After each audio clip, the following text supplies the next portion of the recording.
Good afternoon, everybody. I hope everybody's doing well. Um, man, already have a technical difficulty. But anyway, we're going to be playing the White House stream coming up here. It's supposed to start at 5:45, so we'll see how that goes. But till then, I'll be playing you some of my YouTube playlists that I've been watching all day anyway. There's a lot of great stuff to talk about on Real News, Monday through Friday, 10 a.m. We'll be starting tomorrow morning. All weekend long, you've been seeing these protests by the Free TN that's taken over the Knoxville local news. So we'll be talking about that a little bit, but all over the country, in Washington, other places. I mean, all over the country, people are doing protests about turning the economy back on. And I'm not necessarily going to take a position one way or the other. I'm sure if you watch the show, you know where our bias is. But we have to pay attention to facts, which is why we're going to show the White House briefing today. Because I think in a time where everybody is saying, I know what is best and I'm an expert because whatever. You get what I'm saying? It's a time to listen to the experts. It's not time to throw away your opinion. I'm not saying listen to the experts and don't have a mind for yourself. But it's very important that we listen to these experts and listen to the people with opinions, and that way we can have the most informed decision. But coming up right now, we're going to be watching a little bit of Tim Pool from his live cast last night. That's Timcast IRL is where this video is coming from, and you can check that out on Facebook. But actually, you can check it out right here because I'll be streaming it. But as soon as the White House press briefing starts, you'll hear it. So it's going to be great. We'll talk to you here in just a little bit.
really worse than it seems.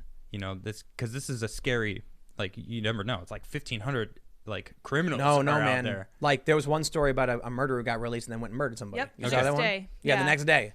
Well, there you go. Bro, let me tell you a story.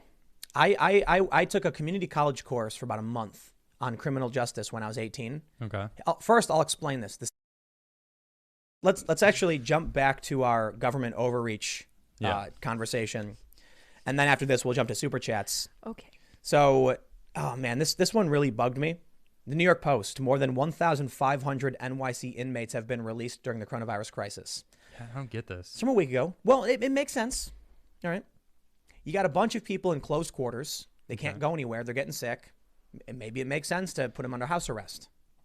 I mean, not only that, but house arrest makes more sense for everything, to be honest. Well, I did read that it's like blue collar / like nonviolent, Right. That kind of stuff. So I don't know.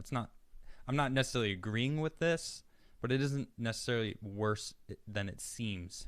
You know, because this is a scary, like, you never know. It's like 1,500 like criminals No, are man. out there. Like there was one story about a murderer who got released and then went and murdered somebody. Yep. You The saw next that one? day. Yeah, the next day. Well, there you go. Bro, let me tell you a story. I took a community college course for about a month on criminal justice when I was 18. Okay.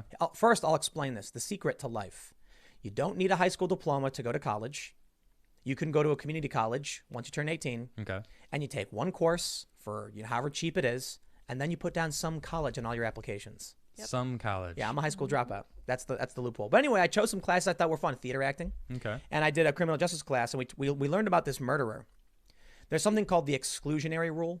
What did Ben Shapiro call it? The fruit of the The fruit of the poisonous tree? yeah. Yeah. So if the police acquire evidence by violating your rights, that evidence can't be used in court. Right. Awesome. Right. Awesome rule. Well, there was a story about a guy who had like murdered a bunch of people, and he gets pulled over. The cops illegally search his vehicle because they knew the cop knew he was a suspect for these murders.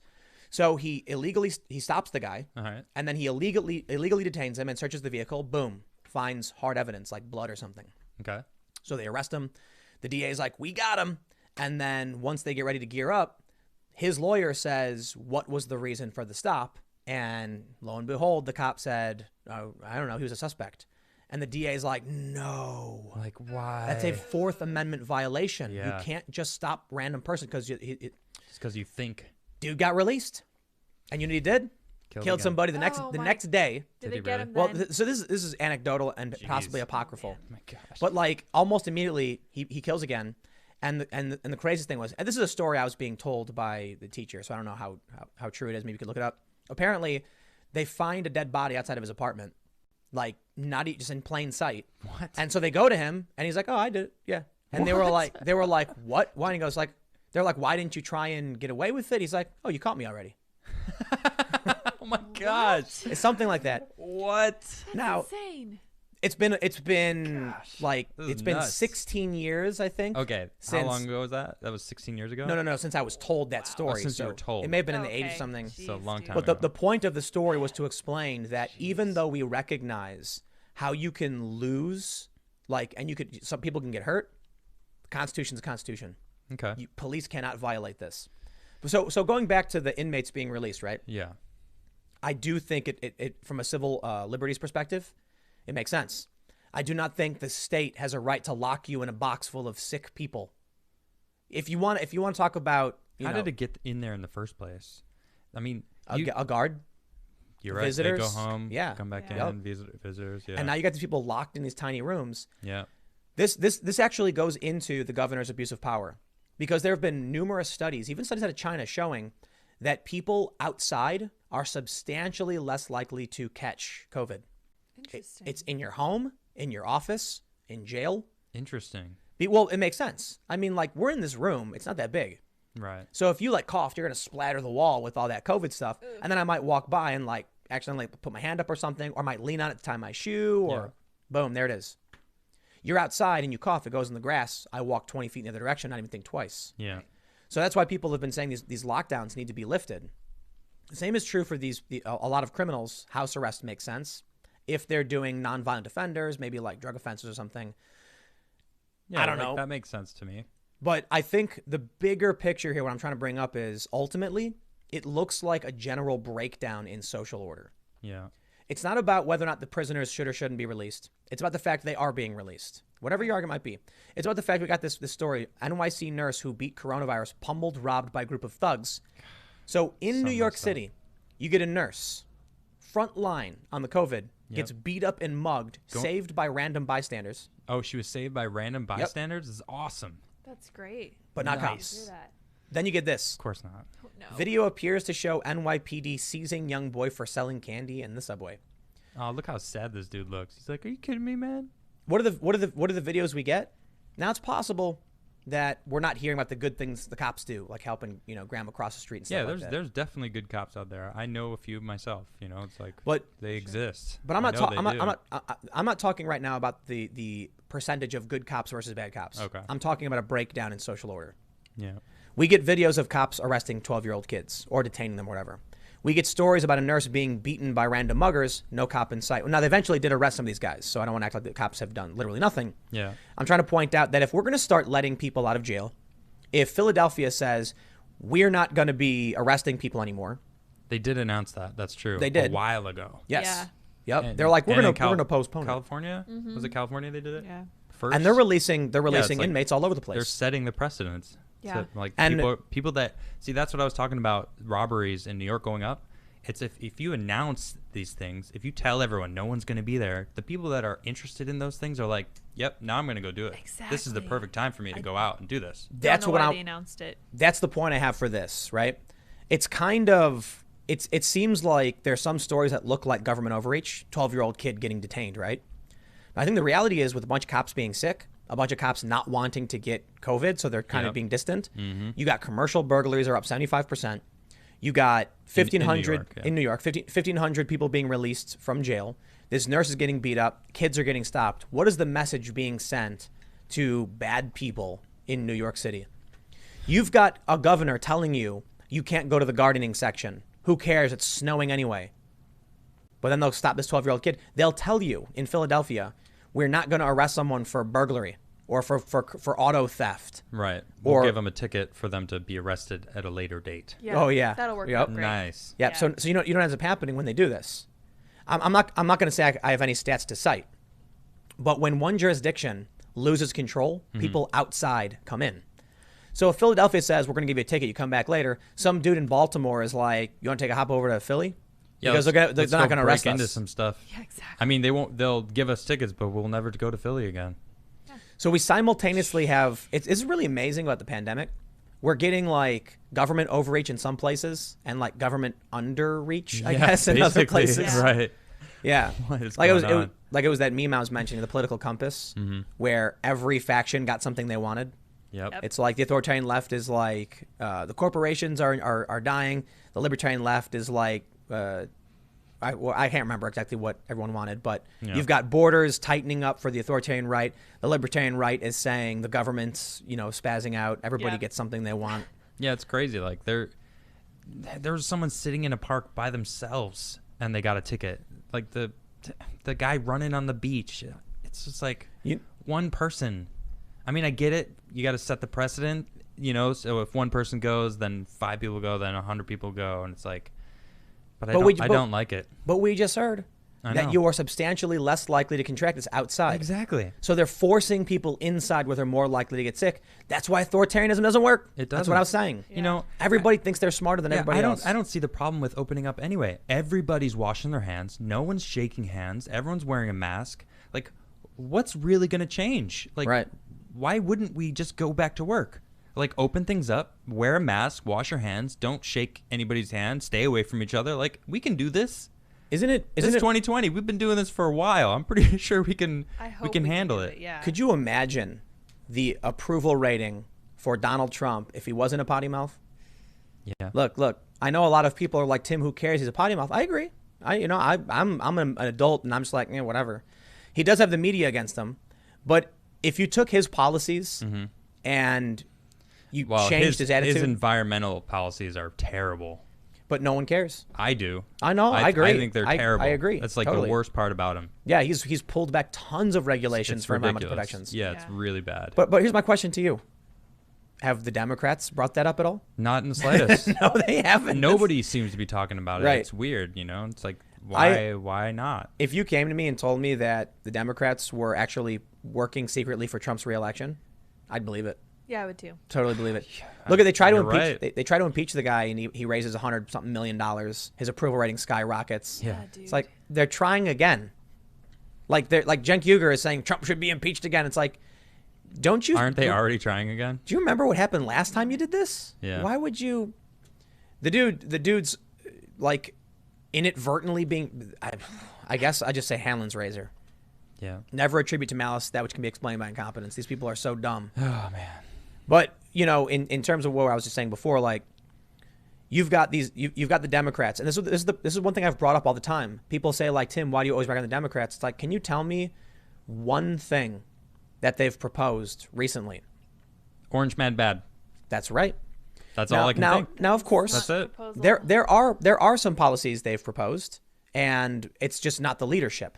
Well, Yeah, Bernie, right. I could probably name some things that Bernie has said, but thinking about what Biden says, he says Obama's name a couple times, says Orange Man bad a few more times, says and that thing a few times, It really is. No, but and then the cycle repeats. he Yeah. says that thing. That and the thing. The thing. But he's been getting worse, man. I know, man. I don't wanna- I can't believe it. I don't want to deviate Yeah, too yeah, much. no, sorry, yeah.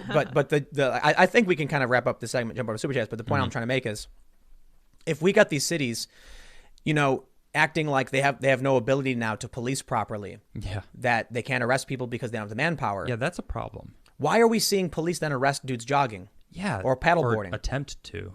Right. Why are we seeing all of this at a time where they're telling us they don't have the ability to do it? Why are they locking down, Yeah. telling us to stay in our homes? We can't go out. We got to sacrifice. Mm-hmm. And then we hear stories about nurses getting pummeled. We hear stories about people being released from jail. You know, I do have to say, like, sure, it sounds easy to me to open back up, everyone wear a mask, wash your hands, but I lived in New York for a long time, and the New York subway system is packed tight, and New York, it has millions of people 9 million. going through that every day. So if you took the subway system, sometimes you're shoulder to shoulder. So it doesn't matter. You're wearing a mask. You're still sweating. The summertime, it gets hot in there. It's gross sometimes. And it's like, that's a petri dish just waiting to happen. You know? I see what you're saying, Adam. In your call for reopening the government, you're In saying we what should may be purge the New most York and let them all fight insane themselves. political Whoa. You said that. No, I didn't. Those are your words. Well, if Don't you're twist, saying don't twist we what should I'm open saying. up. No, What I you're just saying like is- to look at all sides of the coin. That's Yeah. Nobody what I'm wants to doing. say Yeah. the truth. And the truth is, we cannot have an economy shut down permanently, and we cannot open up in a population dense area where people will die. Guess what? Pick one. You have to. Yeah. You can't have both. It's you're right. That's what we were Doctor- talking about.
in what may be the most insane political strategy I have ever seen. Joe Biden and the Democrats have decided to try to out-Trump Donald Trump on China. That's right.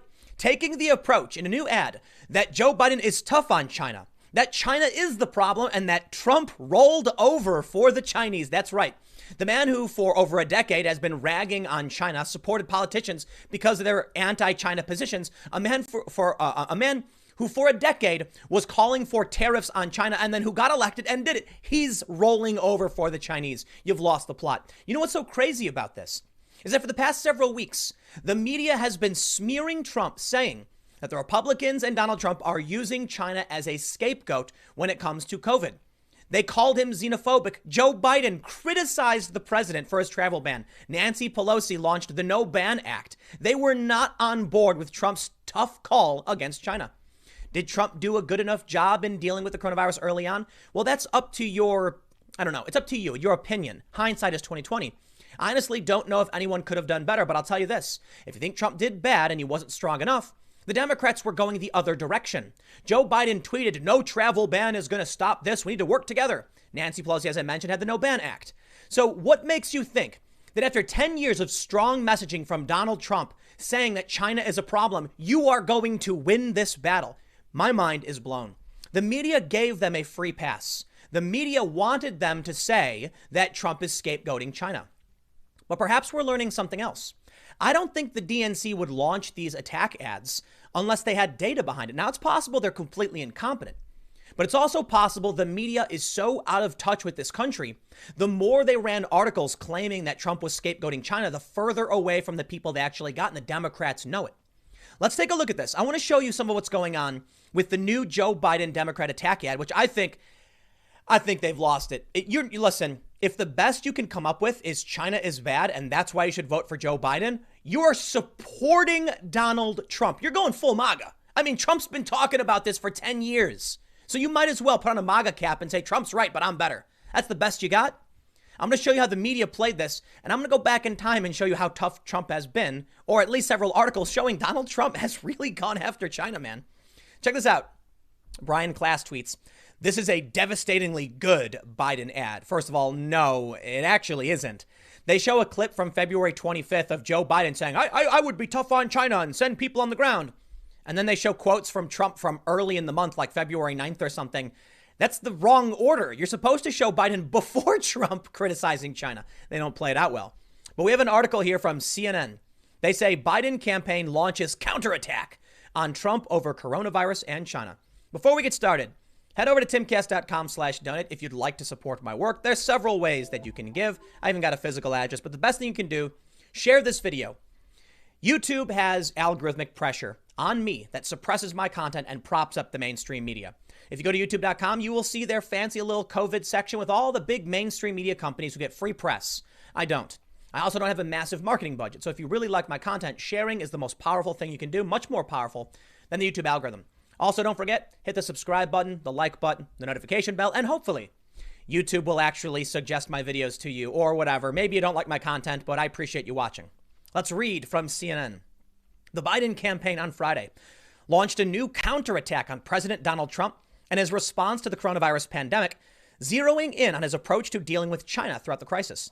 In a pair of digital videos, the Biden campaign argues the president put the U.S. in an ill-prepared position to deal with the outbreak and was not forceful enough in demanding transparency from Chinese leaders. I really appreciate CNN framing this as a positive for Joe Biden, because he didn't just say that. He said Trump rolled over for China. I also appreciate CNN. Well, we'll see if they mention Nancy Pelosi and Biden's criticisms of Trump when he tried to go hard on China. Quote, "The uncomfortable truth is that this president left America exposed and vulnerable to this pandemic," former Vice President Joe Biden said in one of the videos. He ignored the warnings of health experts and intelligence agencies and put his trust in China's leaders instead. In a separate video, Tony Blinken, former Deputy Secretary of State and foreign policy advisor to Biden, said President Trump went soft on China when it mattered most. Joe Biden will insist that China live up to its responsibilities. The videos highlight how the Biden campaign plans on making Trump's response to coronavirus central to their argument against him in the 2020 election. Hey, you could do that. There's tons of fake news floating out there making the president look bad. But I'll tell you what, trying to claim he's soft on China is probably not the smartest way to go about it. The coordinated effort comes as Trump and his allies have waged their own campaign to paint Biden as soft on China. Responding to the former vice president's video Friday, Andrew Clark, rapid response director for President Trump's re-election campaign, pointed to more than 4 decades of Joe Biden spent in Washington bowing to Beijing. The American people won't forget that. You want to know the other reason it is absolutely insane for the Bidens and for Joe Biden and the Democrats to use this line of attack? Because Hunter Biden has business dealings in China and Ukraine. Now, of course, you can argue about Trump's business dealings in China and Ukraine, his families. That's fine. But it's still insane for you to walk into that conundrum. You could have used that against Trump. Instead, you have now opened yourself up to that criticism. They weren't thinking, were they? Or they were. It could be the American public knows that China is a real threat, no matter what the media says, and the Democrats had absolutely no choice. And if that's the case, yeah, there's nothing you can do. You're going to lose. Let's read more. Last week, the president's re-election campaign released an ad attempting to portray Biden as overly friendly with China, but it included deceptive audio clips and images. Oh, really? Including suggesting Gary Locke, the former governor of Washington, was a Chinese official. The Trump campaign has also tried to make issue of Biden's son Hunter and his past business dealings with China. These media outlets don't have a unified narrative.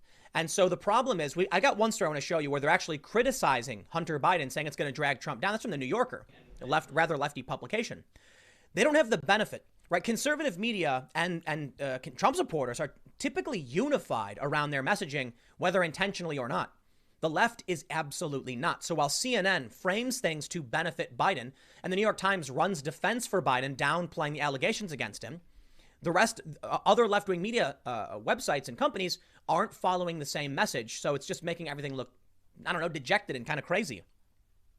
Quote, President Trump's false attacks on Vice President Biden are just another attempt to distract from the president's failure to stand up to China for American workers. You are nuts. If that's the line you're going for, man, you are nuts. That's crazy. Oh, man. And more importantly, more immediately today is failure to prepare our country for the coronavirus pandemic. Democratic Senator Sherrod Brown of Ohio told reporters on Friday, call for the Biden campaign, on a Friday call for the Biden campaign. We know President Trump's playbook, divide and distract. The American people know better. China and the coronavirus pandemic have quickly turned into top campaign issues for both sides. On Thursday, pro-Trump America First Action announced $10 million ad campaign in Michigan, Pennsylvania, and Wisconsin, which will target the former vice president over China. The pro-Biden group American Bridge countered with its own $15 million ad campaign in the same key battleground states, slamming Trump for his approach to China during the coronavirus pandemic. Throughout the crisis, Biden has criticized Trump's response to the pandemic on the health and economic fronts. He recently accused the president of having a temper tantrum while Americans are dying. The two men shared a rare moment of direct communication earlier this month when they spoke by phone about coronavirus, with both sides describing their conversation as cordial. Remember when Donald Trump said that we were going to have a travel ban? And then Joe Biden said, travel bans don't work. We need to cooperate. No, the virus knows no boundaries. And then a month later, Joe Biden said, I actually agree with the travel ban. It's because they have no unified plan. They don't know what the American people want. They didn't know what the American people wanted in 2016. And the media is keeping them in a fog. Let me show you. Take a look at this story from Salon. March 30th, Donald Trump needs a coronavirus scapegoat, and right now it's China. Unable to accept responsibility, Trump has to find someone to blame for his failure to prepare for the pandemic. All right, let's take this story and frame it for Joe Biden's campaign ad. With no real campaign strategy, Joe Biden relies on scapegoating China. So in an effort to win re-election, because if you're going to operate from the assumption that China did nothing wrong, Salon, well, then Joe Biden certainly must be scapegoating as well, because he's in desperate need of some kind of wedge issue to set him apart from Trump. Is that your argument? But wait, there's more. Check out this story. April 14th, Donald Trump's scapegoat hunt. Blame China, blame Fauci, blame the governors. Oh, blame China, you say? You see, the media keeps up with this narrative. How about Al Jazeera? China emerges as coronavirus scapegoat in U.S. election campaign. Coronavirus has reshaped the political map of the presidential race, putting Republicans on the defensive in key states. If an attack advertisement now being rolled out are any indication, United States President Donald Trump and his campaign managers have settled on a scapegoat for the coronavirus pandemic that has upended his reelection prospects: China. So they go on to mention Joe Biden. They say new advertisements now hitting 3 critical battleground states cast likely Democratic challenger Joe Biden as friendly to China while championing Trump's decision in January to ban travel from China after the country's coronavirus outbreak. And then, of course, you know, we know that Joe Biden ran similar ads. We have this story from the New York Times. This one's actually updated today. A key GOP strategy: blame China, but Trump goes off message. Republicans increasingly believe that elevating China's culpability for spreading the coronavirus may be the best way to improve their difficult election chances. The president is muddying the message. Difficult election chances. New York Times, I am impressed. Moody's Analytics, at last I checked, said Trump was going to win because the economy. Now, of course, because of the pandemic, they may be saying that it will be difficult for Trump. I just don't really believe it. I mean, this is unprecedented. We don't know how voters are going to react to this. The economy was doing really, really well, and now it's doing bad. I guess we'll see. When Trump had really great numbers, most people just assumed he was going to win because people wouldn't be out to vote. But if people believe Trump is doing a good job on the coronavirus, they'll probably vote for him. But hey, I don't know if it's fair to say he's got difficult chances, especially when his approval rating is higher than it was when he got elected, but it's been going up. The big point, though, I will say, is that one of the factors for Trump's victory was the hate of Hillary campaign. People hated her so much that contributed a lot to Donald Trump's win. If progressives who are mad at Joe Biden and the DNC turn and support Trump to punish the left, the Democrats, like they did in 2016, then I think Trump's going to win. Take a look at this story from earlier today. I covered this on my other channel. For those listening on the podcast, you'll hear this later. Crenshaw and Maher clash over Trump. Is the goal to make President Trump look bad or to get to the truth? In this segment, Bill Maher criticizes Donald Trump for not being tougher on his travel ban. And it's the weirdest thing to see people on the left take this position. They criticize Trump when he bans travel from 7 high-risk nations, or however they call it. But a moratorium on travel was, I believe, suggested by the Obama administration. They say it's bad. Because of this, when Trump enacted the travel ban on China, Joe Biden criticized it. Many people criticized it. News outlets across the board said it wouldn't work. Right now, we're seeing the complete inversion.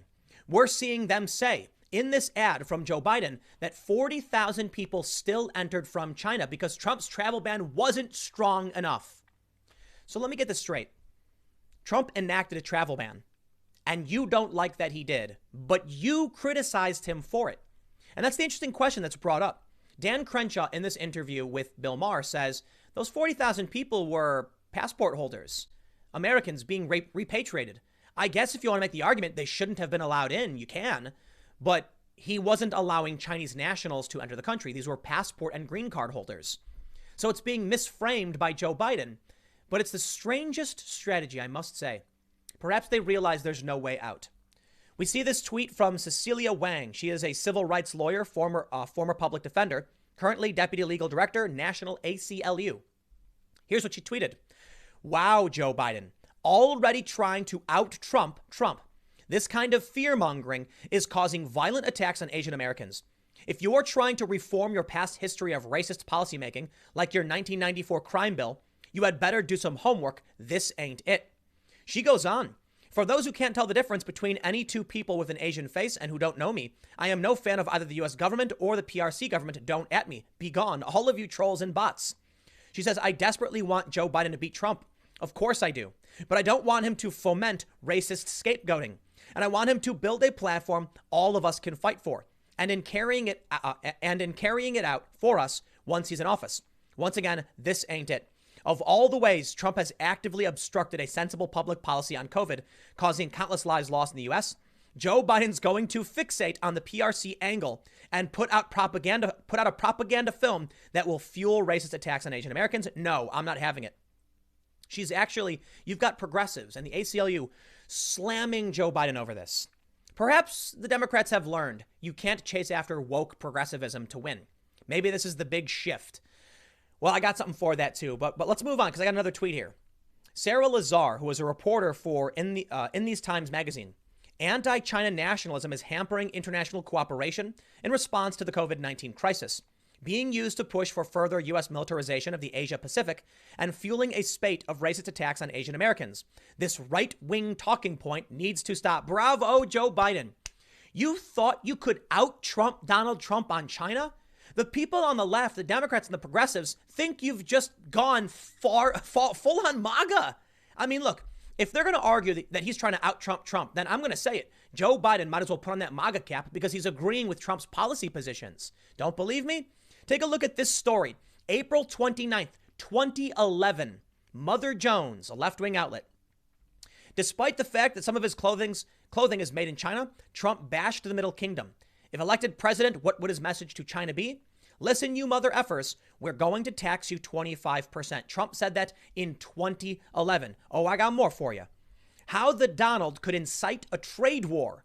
April 18, 2011. Trump's call for a 25% tariff on Chinese goods is winning him a lot of attention as he weighs a presidential run in 2012. How about this story from CNN? Trump, U.S. is a laughingstock. Once again, February 10th, 2011, talking about Trump slamming China. He wants to put a 25% tariff. I went back to 2011.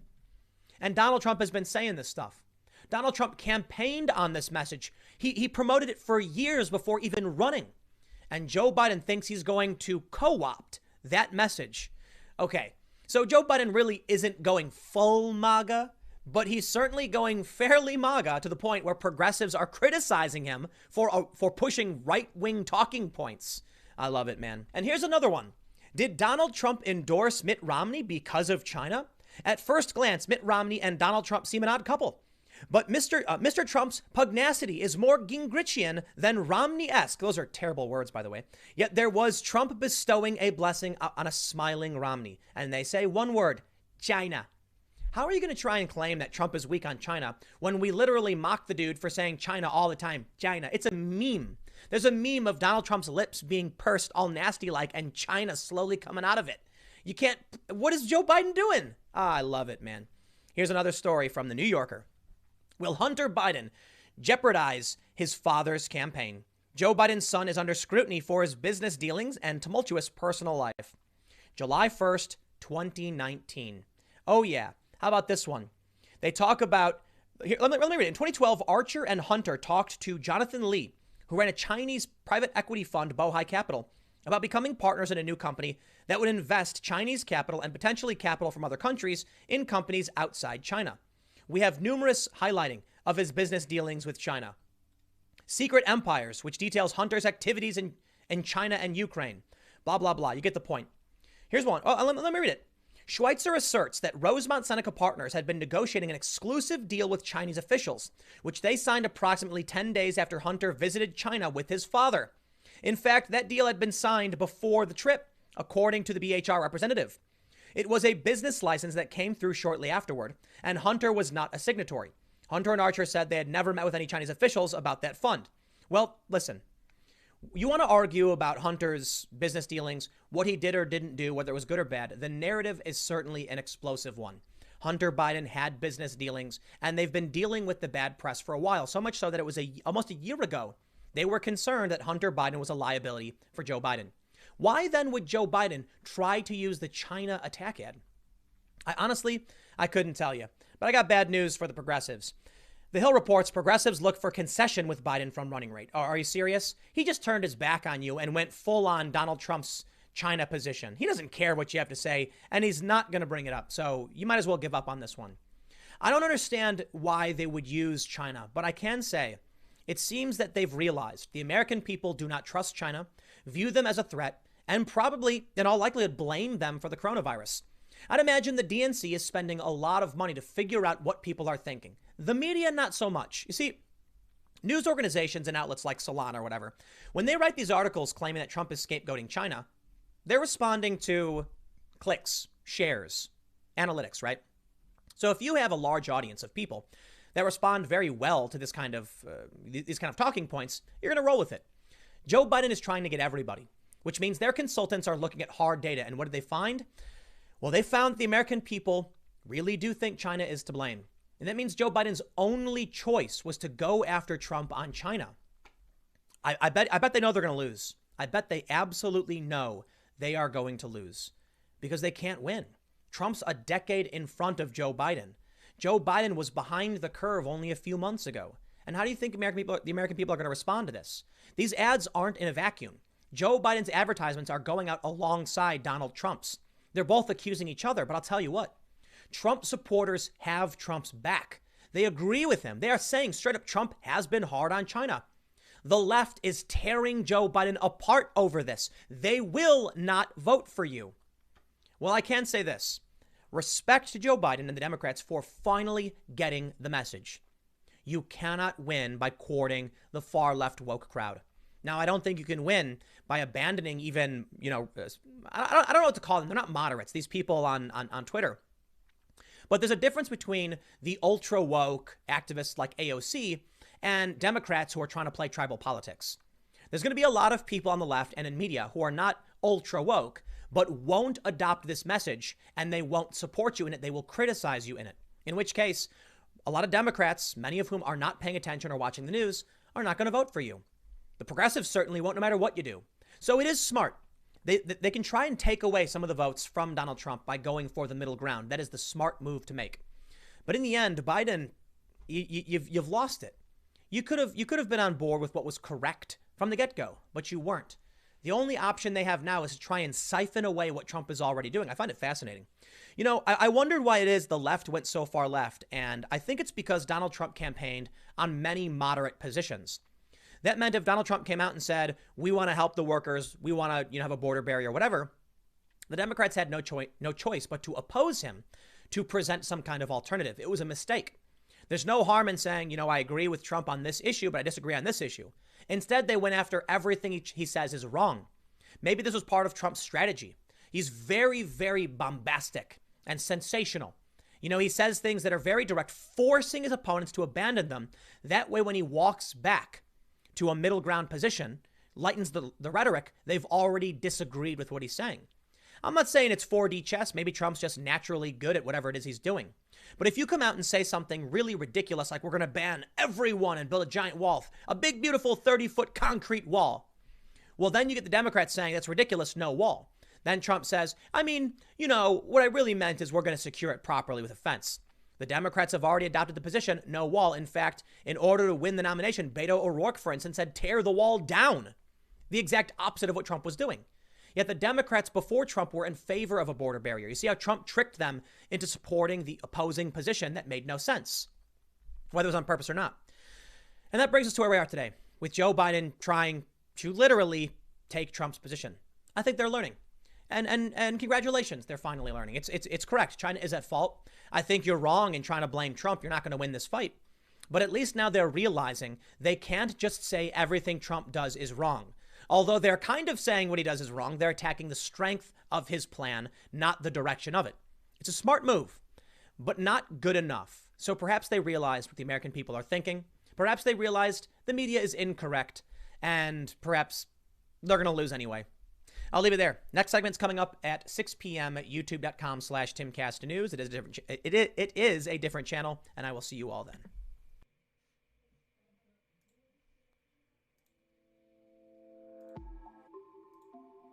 All right, everybody, we're still waiting on the White House. They're coming up on being about an hour late to start.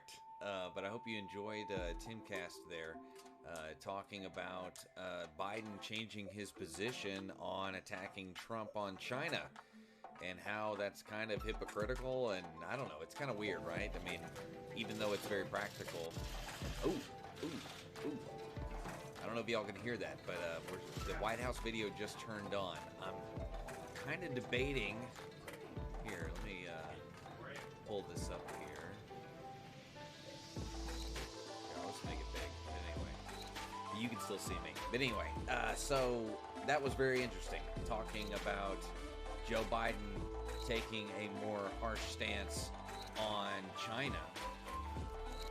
And that's not going to be popular with the Democratic Party. It's all very, I don't know if it's interesting as me being nice about it. It's funny to me. But we are coming up very soon. They have, here, I'll even transition it so you can see it. There we go. The White House has finally released their video. There goes the music. But so very soon, the White House is going to be live here. Now, what I think I'm going to do until the White House actually starts with the coronavirus stuff, we're going to listen to a little bit of Steve Bannon on the Bartiromo show. Let me get this all set up.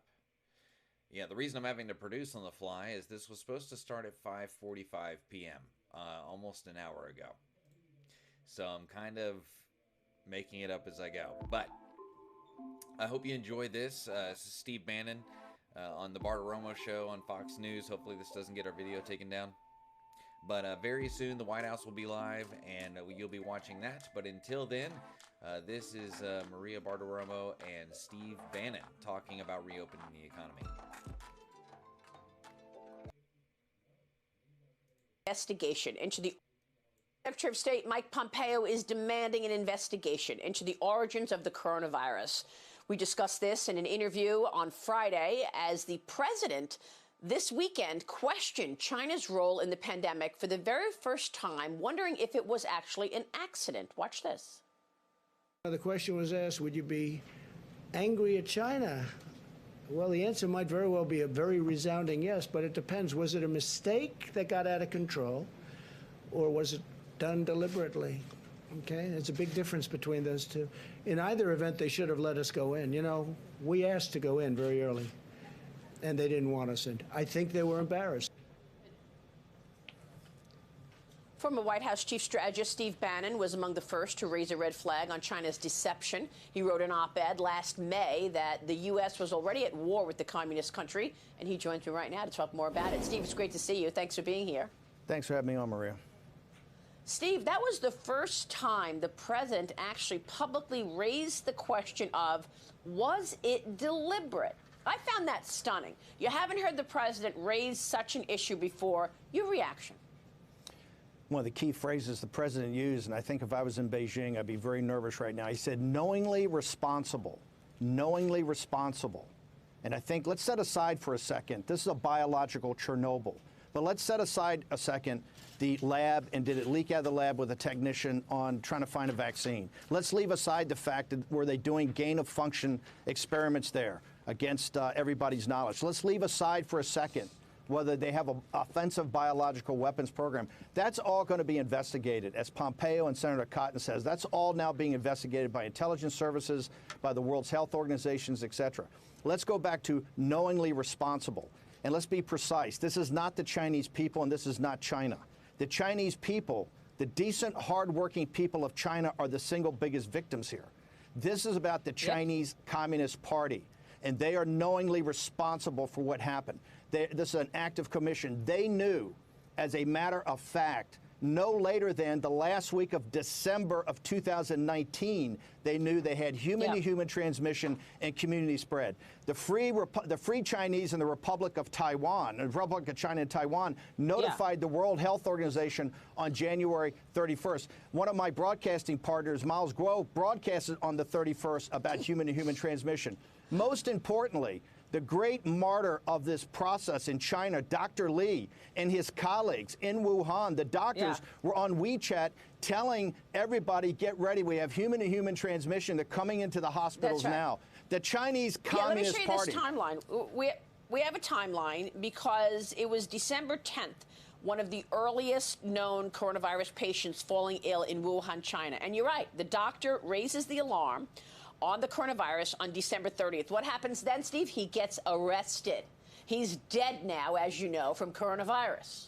But he's arrested. He's also tortured. His family is put under surveillance, and they force him to sign a document that says he's a rumor monger, that these are lies, that there's not human-to-human transmission. The Chinese Communist Party at the highest level, that is President Xi and Wang Qishan, knowingly understood they had human-to-human transmission. We also know now from Scott Gottlieb and also from a report by a Chinese doctor at Southampton University in the United Kingdom that if they had acted like any human being would act, decent human, if they had acted as late as the last week of December, 95% of all of this would not have happened. That is the crime here. That's the tragedy here. All the 40,000 Americans that will be dead by tomorrow morning, all the victims in Wuhan that could be tens or hundreds of thousands, all the dead in Lombardy, all the doctors and nurses, all the blood of all that is on the Chinese Communist Party's hands, on Xi and Wang Qishan and their other gangsters. Also, all the economic carnage. It's going to take us decades to work our way out of here eventually. All of that is squarely on the Chinese Communist Party, not the Chinese people. Remember, there were hundreds of thousands of innocent Chinese flying all over the world in the month of January. They didn't know that they had the virus. The Chinese Communist Party hid this. They hid it at the White House on the meetings on the 14th and when they signed. The World Health Organization put out a document on the 12th, and then they tweeted on the 14th. After consultation with senior Chinese medical officials, there's no human-to-human transmission while they're at the White House. Then they go to Davos. You're one of the first ones to actually report this. They don't tell anybody. And when they started to stop the traffic and the travel inside of China, they didn't stop it to the rest of the world. It took Donald J. Trump, the 45th president of the United States, against his medical advisor's opinion, because they were going off what the World Health Organization said. It was Trump that stopped the international travel on the 31st of January. The blood is on the hands of the Chinese Communist Party and the world. For the Chinese people, the people of Wuhan and Hubei, the world must hold these people accountable. Will the world hold them accountable? I mean, the lying is continuing as we speak. Yesterday at the president's task force press conference, they showed a graphic of the...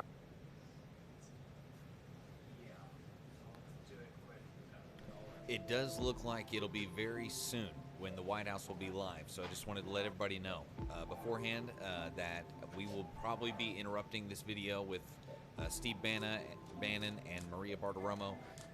I apologize for that. If you want, I can play it after the White House is on. But I felt like, and I'll say this again because you probably missed it, because people are jumping in, jumping out, and that's totally okay. This is here for when you want to use it, don't feel pressure to be here all the time.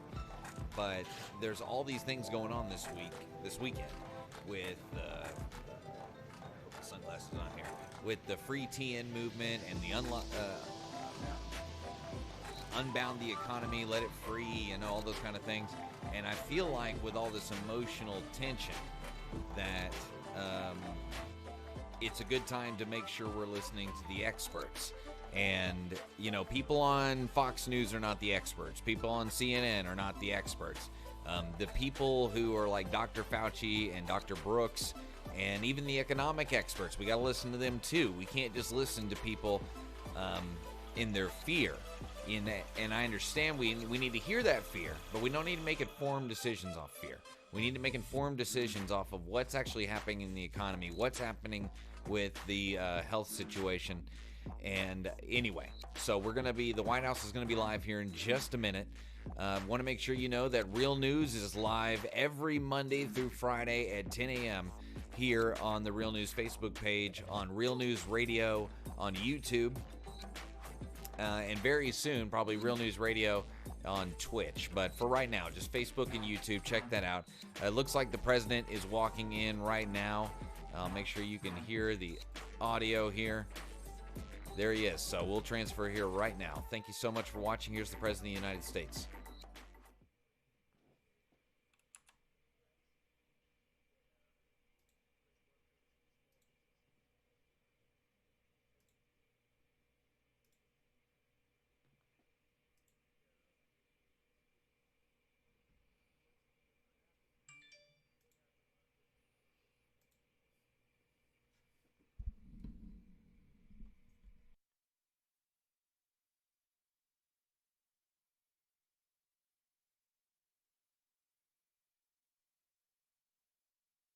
For a long time have not been treated properly. We're looking to help them and beyond. So we're looking at hospitals also as part of the package.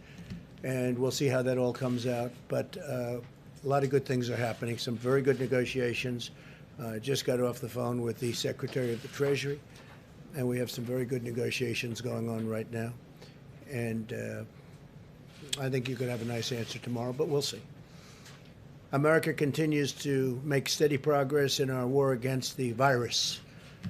As of today, we've tested 4.18 million Americans. That's a record anywhere in the world. The United States has now conducted more total tests than all of the following nations combined.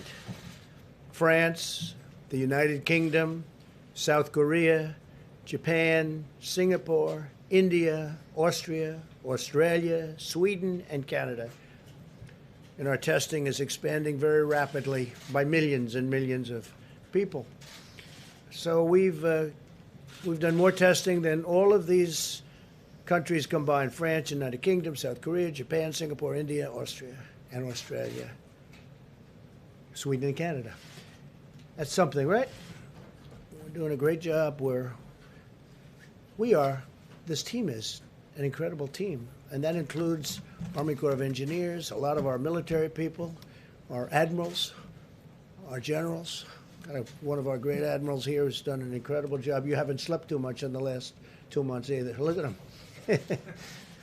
But somebody said to me, "President, you look tired." I said, "I should be tired.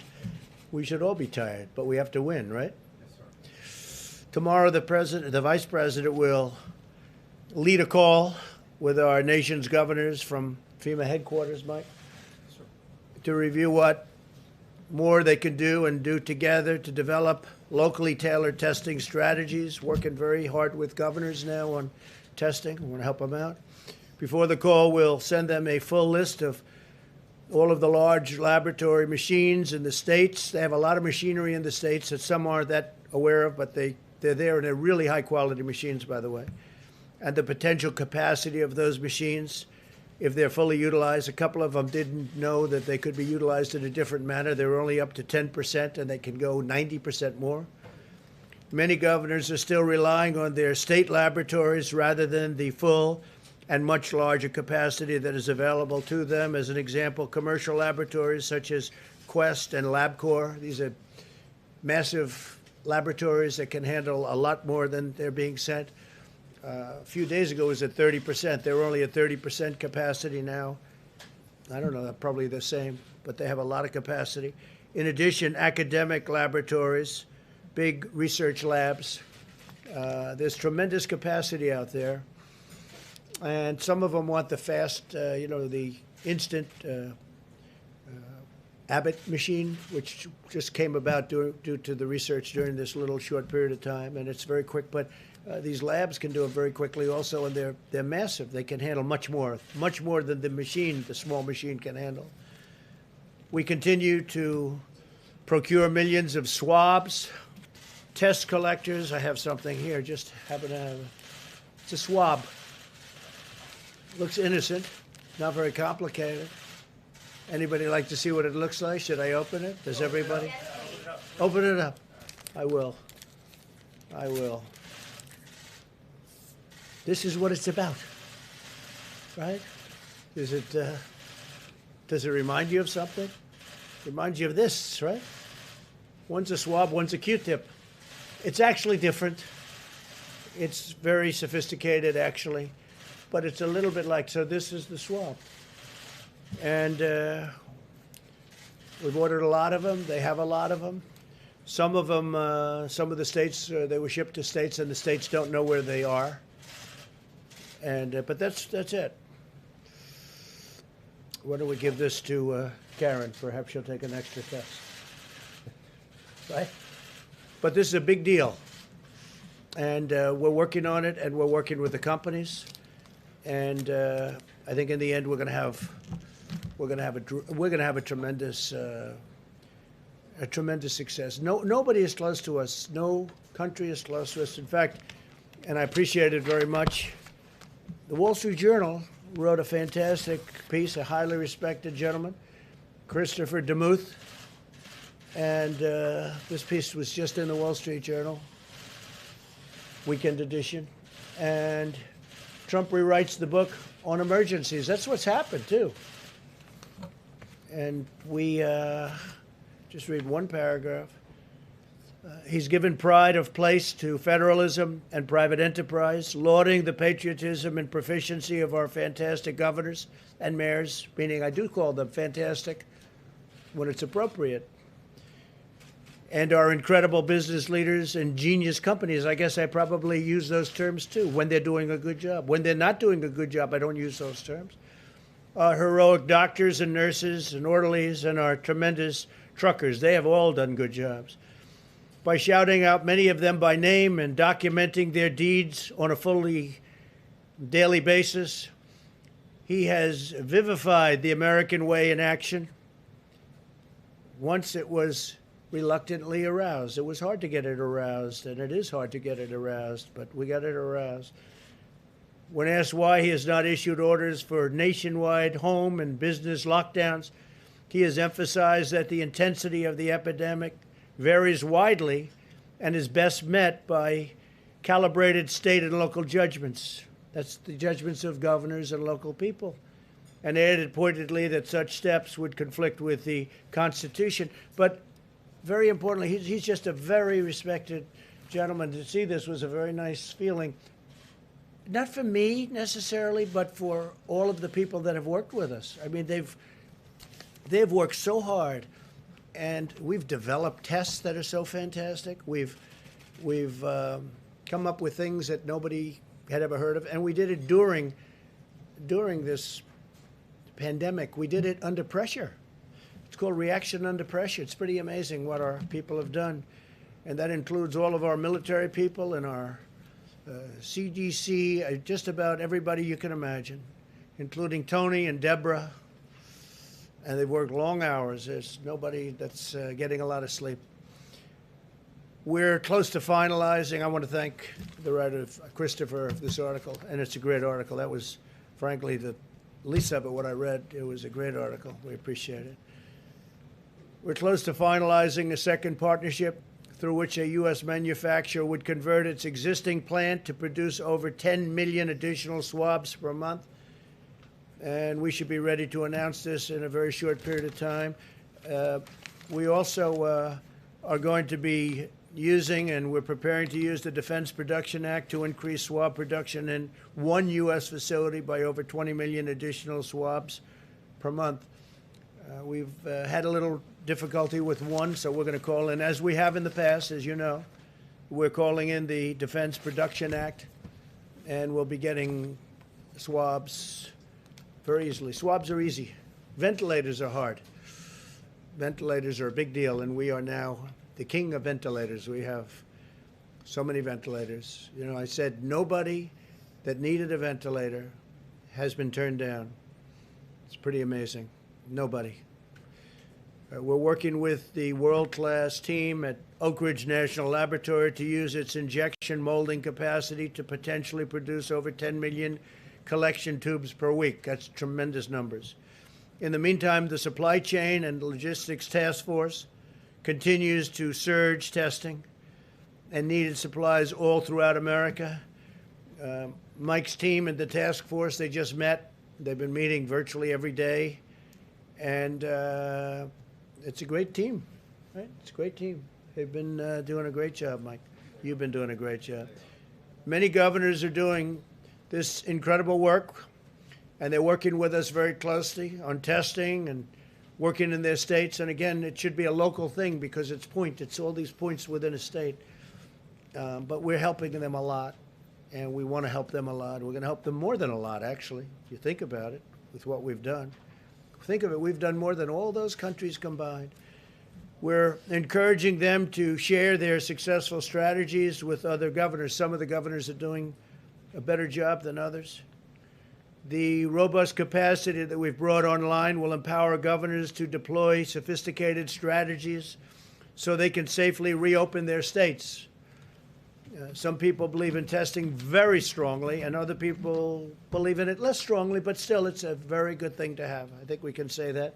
Some people believe in it like they can't exist without testing, and other people don't believe in it nearly as much. They can see how they're doing, and they feel how they're doing, and they've been pretty vocal about that. I think you know pretty much who I'm talking about, but I believe if they want it, we should give it to them and get it for them and work with them. You must remember that the governors wanted to have total control over the opening of their states, but now they want to have us, the federal government, do the testing. And again, testing is local. You can't have it both ways. Testing is a local thing, and it's very important. It's great, but it's a local thing. And we're going to get it done to a level in a very short period of time, because all of the swabs are coming in, all of the necessary materials. A lot of them, as I said, are already there, but a lot of people don't know that yet.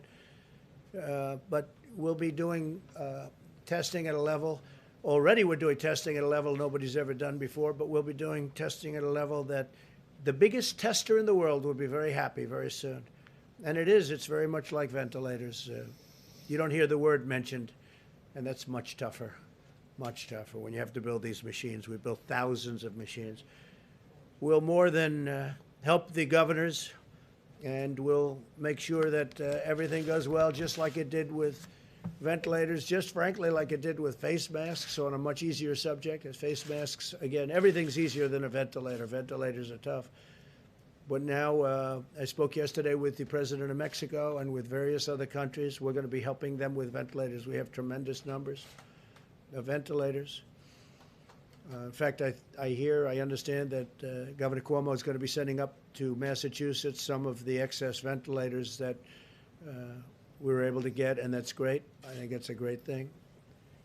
The number of new hospital admissions is also significantly down. When you look at these numbers, it's a good thing to see, other than the fact that we also know how people have been just ravaged by this curse, by this horrible scourge, plague, call it. It's got many different names. In many of the hot spots, including a 50% decline over a 9-day period in New York City. That's a fantastic decline. It's a beautiful thing to see after going through the opposite. We continue to see improvement with declining trajectory of cases in Seattle, Detroit, New Orleans, Indianapolis, and Houston metro areas. More evidence that our aggressive strategy is working, and I thank the American people for their selfless devotion. The American people have done a hell of a job. We're saving countless lives, though, and again, I'll say it because I always wanted to say, well, can you leave it open? Nobody ever heard of anything like this. Not since 1917, more than 100 years ago, has anything like this happened. And in those days, they had no real communication, so you couldn't say, go inside, don't, people just died. Almost 100 million people, it's reported. It's tough. So, the American people, what they've done is incredible. And they've learned a lot, You see people picketing a little bit, and they want to get out. They want to get out and get back with their lives, and that's good. But they have learned a lot. They've learned about distancing, even now, at least until this thing totally goes away. They've learned about their washing their hands and all of the different things that we've been talking about ad nauseum for so long. And they get it. They get it. And some places the governors are ready to go, and other places they can't go yet, and they won't go. They have to have it safe. I want it to be safe, too. It has to be safe. And again, I have to say this. I can't emphasize it strongly enough. I'm probably going to show you charts of some of the countries that are really having trouble. And one in particular is having a massive problem where they said, let's go. We're just going to keep going. Well, they're the lines that we're famous for now. Some are flat and some are up.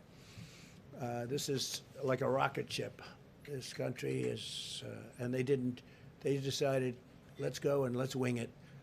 It's, they thought it was okay, but it's a problem. It's a big problem. And there's another couple. There's one in particular that everybody thinks did it, but the people are staying in. Okay, the head of a country doesn't have to say stay in. These people are smart people. They know what's going on. They see what's going on. So they don't have to say. They can say they're not doing that, but the people are staying inside. There are not a lot of people outside sitting at cafes, despite what the mode of a country is. But if you look at Europe, most countries have done this. A couple tried not to. Italy tried not to, and they held it. And Spain tried not to. They went that way. France tried not to. I mean, nobody wants to do this. It's a brutal step. We're going to close down your country. Who ever heard of a thing like this? But we would have had millions of people die if we didn't do this. Millions of people. And I believe that, Mike. I think, in looking at things that we've been looking at over the last couple of days, I think, and really over the last couple of weeks, From the time we did it, shortly thereafter, I said we made the right decision in closing down, made the right decision on borders, banning people coming in from China, banning ultimately people coming in from Europe. But we would have had millions of deaths instead of, it looks like we'll be at about a 60,000 mark, which is 40,000 less than the lowest number thought of. So this isn't a case where people would say, oh, we would have had that number. It's similar to a flu. It's not the same thing as a flu at all, because if we wouldn't have done anything, you would have had, so a flu would have 35. It goes from 27 to 35, 40, 50 sometimes. It's over a long period of time, much different. It's even a much different death, to be honest. It's a much different death. This is violent. CMS is finalizing new guidelines for doctors and patients to resume elective surgeries. It's a big thing. A lot of hospitals were closed. They couldn't do any elective surgeries. They'll be able to start doing that. Procedures and medical care that needs to be done in person. As long as the rate of infections remains low in a community, we want patients to be able to go to their doctors, get clinically tested, and have work done, surgeries, receive treatment for chronic conditions, and resume preventative care. So we'll be allowing that to happen very soon. We had no capacity in the hospitals with what happened with the plague. We had no capacity to do it. If your doctor believes you need a treatment in person, you can get a treatment now. You can and should get a treatment now. We are asking that healthcare facilities have plans in place to keep patients safe during their visits. Some places like New York, New Jersey, where they really got hit hard, it's going to be a little bit tougher. They've done a great job, but they really were a center. I mean, they were a center. I was watching that. It was incredible. But now they're leveling off, and I think they'll be coming down very soon. Administrator Seema Verma will be telling you a little bit more about it. Mike's going to say a few words. Seema will then speak, tell you a little bit more about that. My administration continues to execute our massive military operation to supply our hospitals with equipment they need and beds if necessary, but it looks like we're totally covered on beds. We have plenty of beds. It's highly unlikely. That would be bad news if we needed more beds, but it looks like it's going just the opposite direction. I want to thank Governor Cuomo, the relationship there for this whole thing. We're building hospitals. It was very good. We built a little bit more than we needed, and that's good, as opposed to building a little bit less. That's not good. But he's worked very well with us. The governor of Louisiana has been great on that whole situation with the beds. Frankly, the governor of Michigan was very good with us on beds. You know, it's a very complex subject. You need buildings, or you have to do tents, or you have to do a lot of different things, a lot of different ways. But the Army Corps of Engineers was fantastic. They were fantastic. Florida, likewise, Governor DeSantis. And I could name probably 6 other locations. I'll tell you one. California was fantastic. He was really good. He was really good. And I appreciate the fact that he said what he wanted to say, and he wasn't letting the press force him into saying something that he didn't want to say. So I appreciate it very much. Governor of California. He really he worked very hard.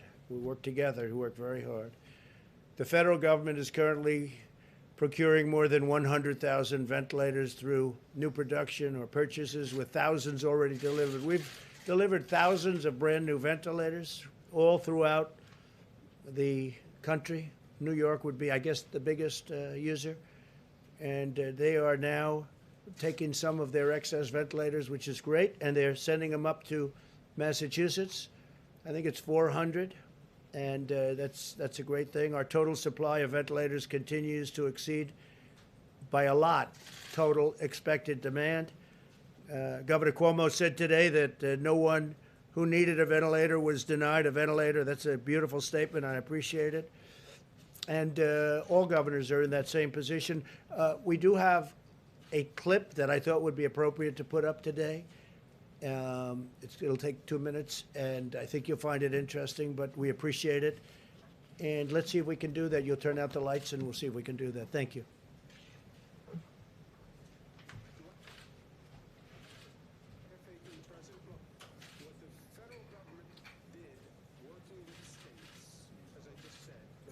Phenomenal accomplishment. We bent the curve. We flattened the curve. Government did it, people did it, but government facilitates people's actions, right? We had to double the hospital capacity in New York State. That's what all the experts said. President brought in the Army Corps of Engineers. They built 2,500 beds at Javits that Michael and Northwell were operating. It was a phenomenal accomplishment. Close to 1,000 people have gone through Javits. Luckily, we didn't need the 2,500 beds, but all the projections said we did need it, and more, by the way. So these were just extraordinary efforts and acts of mobilization. And the federal government stepped up and was a great partner. And I'm the first one to say it. We needed help, and they were there. State and local governments were fantastic. The hospital system was fantastic. New Yorkers were fantastic. And that is an undeniable fact. Just to look at what they said was going to happen. CDC, Coronavirus Task Force, Cornell, McKinsey, all of them. And they had a line up here, and the actual line is down here.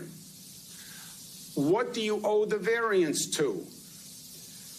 Heroic efforts on behalf of people as facilitated by government, federal and state.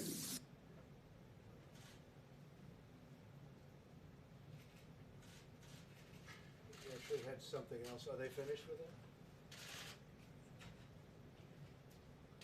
They left out the good part. Great job, fellas. What was the good part? They did a better job on ventilators. No. Andrew had something else to say that was really nice, but we won't go through that. But he really, I mean, it was really a good statement. Do you want to put the rest of it up, or do you not have it? I just think it's so good because it's bipartisan. You know, this is not about Democrats, Republicans. This is about a thing that hit our country, the likes of which has never happened to us before. Wars, those wars, Civil War, sure, but the First World War, the Second World War, they're not fought on this country. This is being fought in this country, but it's being fought in 184 countries all over the world. It's terrible. But I want to thank Andrew, Governor Cuomo, for the statement. He actually, if you go a little bit further, it was even far beyond even that. So it was good. You remember? Huh? Well, that's okay. Whatever. But he said some really good things, and that's it. It makes people feel good. It's actually the Wall Street Journal. Christopher was saying, I want to make people feel good too. I want to make, when they're doing a good job, I want to make people feel good. I want the Admiral to feel good. He's worked so hard. Mike has worked so hard, and it was very nice. It was on this morning. It was Andrew this morning. It's a little longer clip than that, but you'll see it was really a very nice thing that he said, and people really appreciate that because they've done a great job. The federal government's done a great job. I mean, with all of it, and this is easy. The swabs that's easy. We have them coming by the tens of millions. We have them coming at a level that you'll have so many swabs you won't know what to do with them. That's easy. So they'll all be there. A lot of them are there already. They're learning about their testing capacity that they didn't know about that we have in the various labs, including academic. They have to remember, you have a lot of these big colleges that have labs that are totally ready to help. But I want to thank the Dynamic Ventilator Reserve because what they've done is incredible. That's a capital DVR, by the way. An innovative public-private partnership. That's what we created. We're gaining access to up to 65,000 additional ventilators in hospitals across the nation that can be redeployed very quickly to areas with the greatest need when they're not in use. And we right now have almost 10,000 in our reserve. We've been able to give away thousands, like we helped Andrew, or we helped Phil in New Jersey is doing a great job. Andrew would tell you that too. They have a very good relationship, working together and working with us. But we have now we're back up to almost 10,000, and this is after giving away tens of thousands of ventilators. And we're going to fill up the reserves of states. We're going to work with them so in case this happens again. But we're also going to help other countries. I was telling you, the president of Mexico, we're going to be sending a pretty large quantity to Mexico. They very much need them, and to other countries where they need them. I've had about 6 calls with leaders of other countries, and they need them. They're hard to get done. Our companies stepped up, and they did an incredible job. Some of them were automobile companies, and they take an assembly line and they'd say, guess what, we're making ventilators now for a while.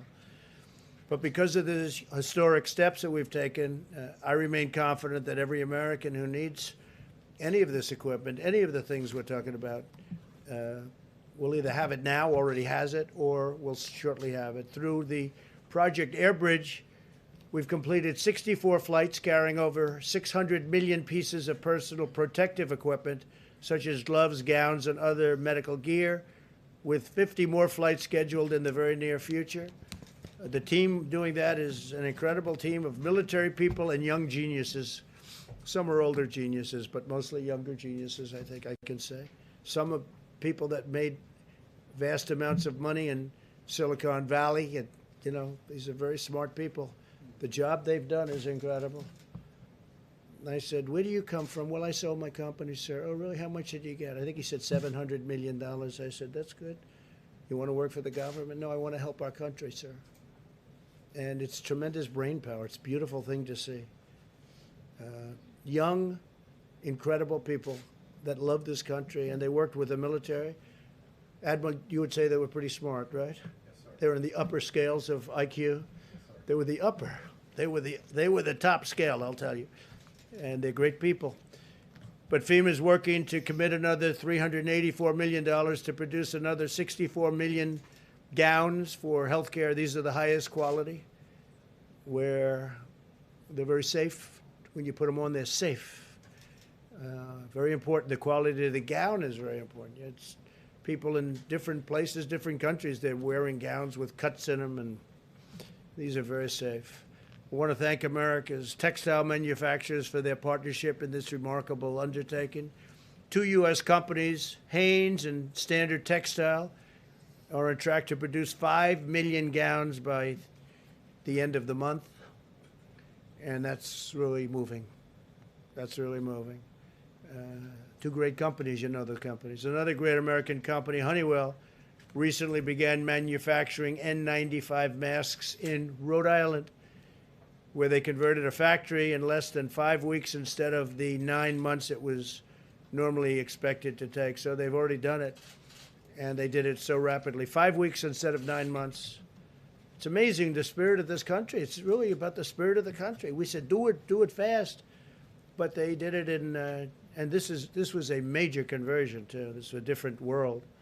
Honeywell is hiring more than 1,000 American workers to produce 20 million masks per month. 20 million masks a month.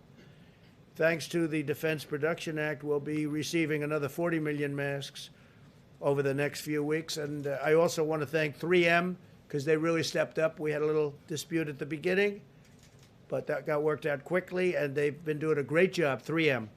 They really have been. I want to thank their great CEO. We had a little skirmish, but it worked out well.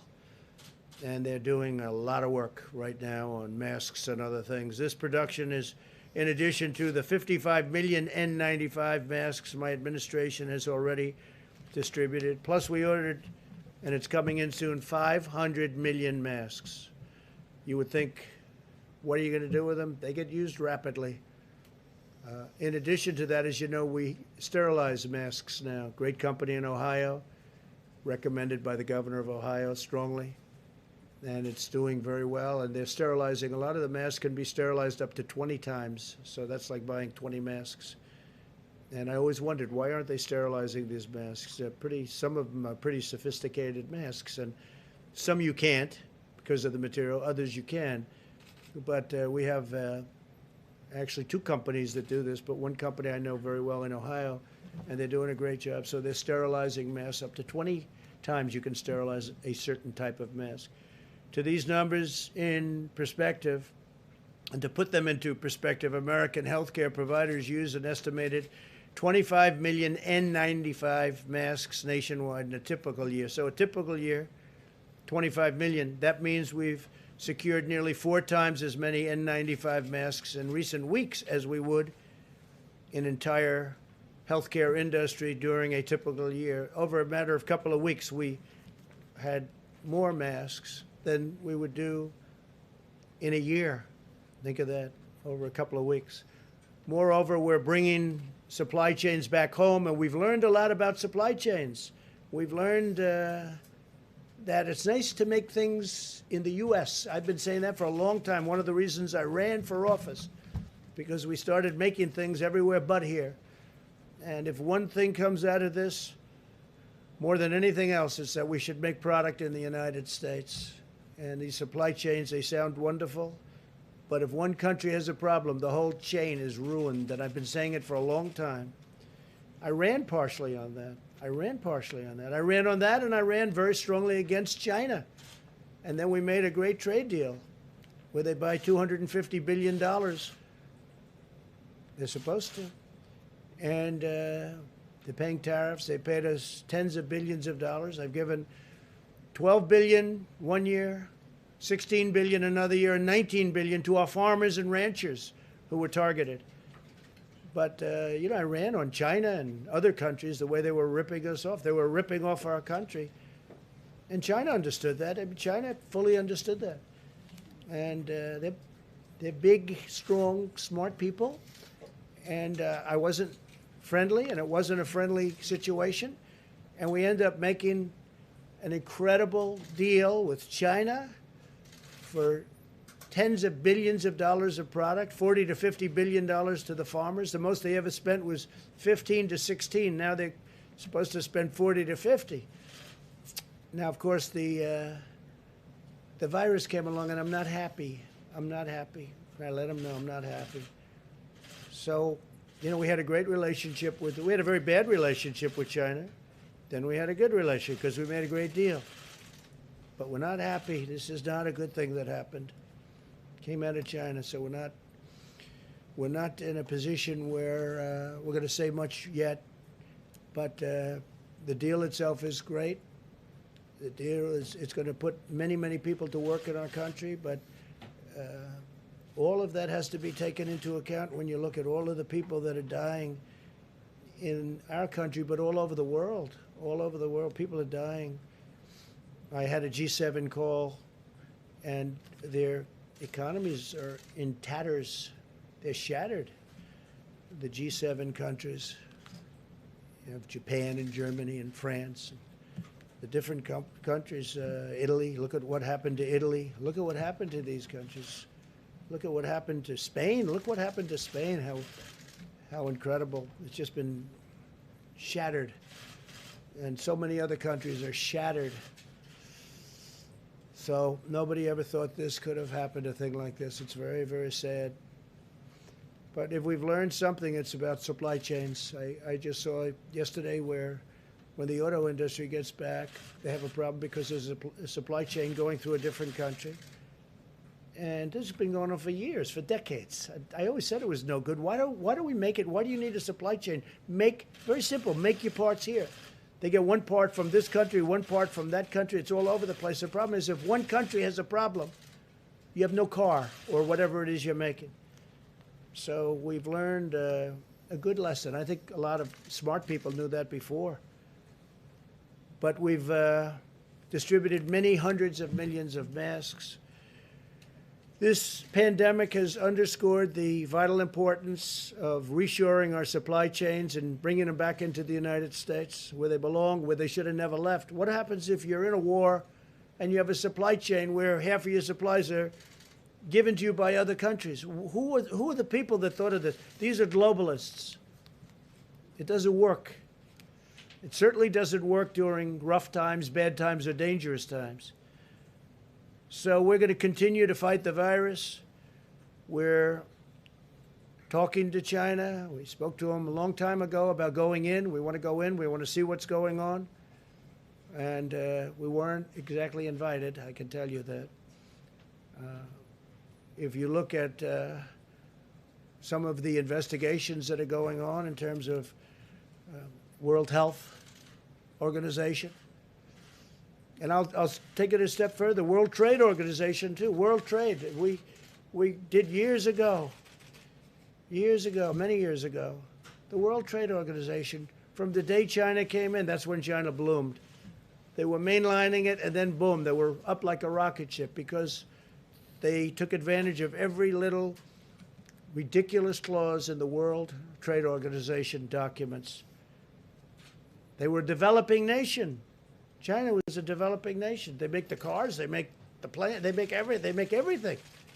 And they're a developing nation. So we've had I might have gotten elected to a certain extent because of China and other countries. One of my big things was trade. The United States is getting ripped off in trade.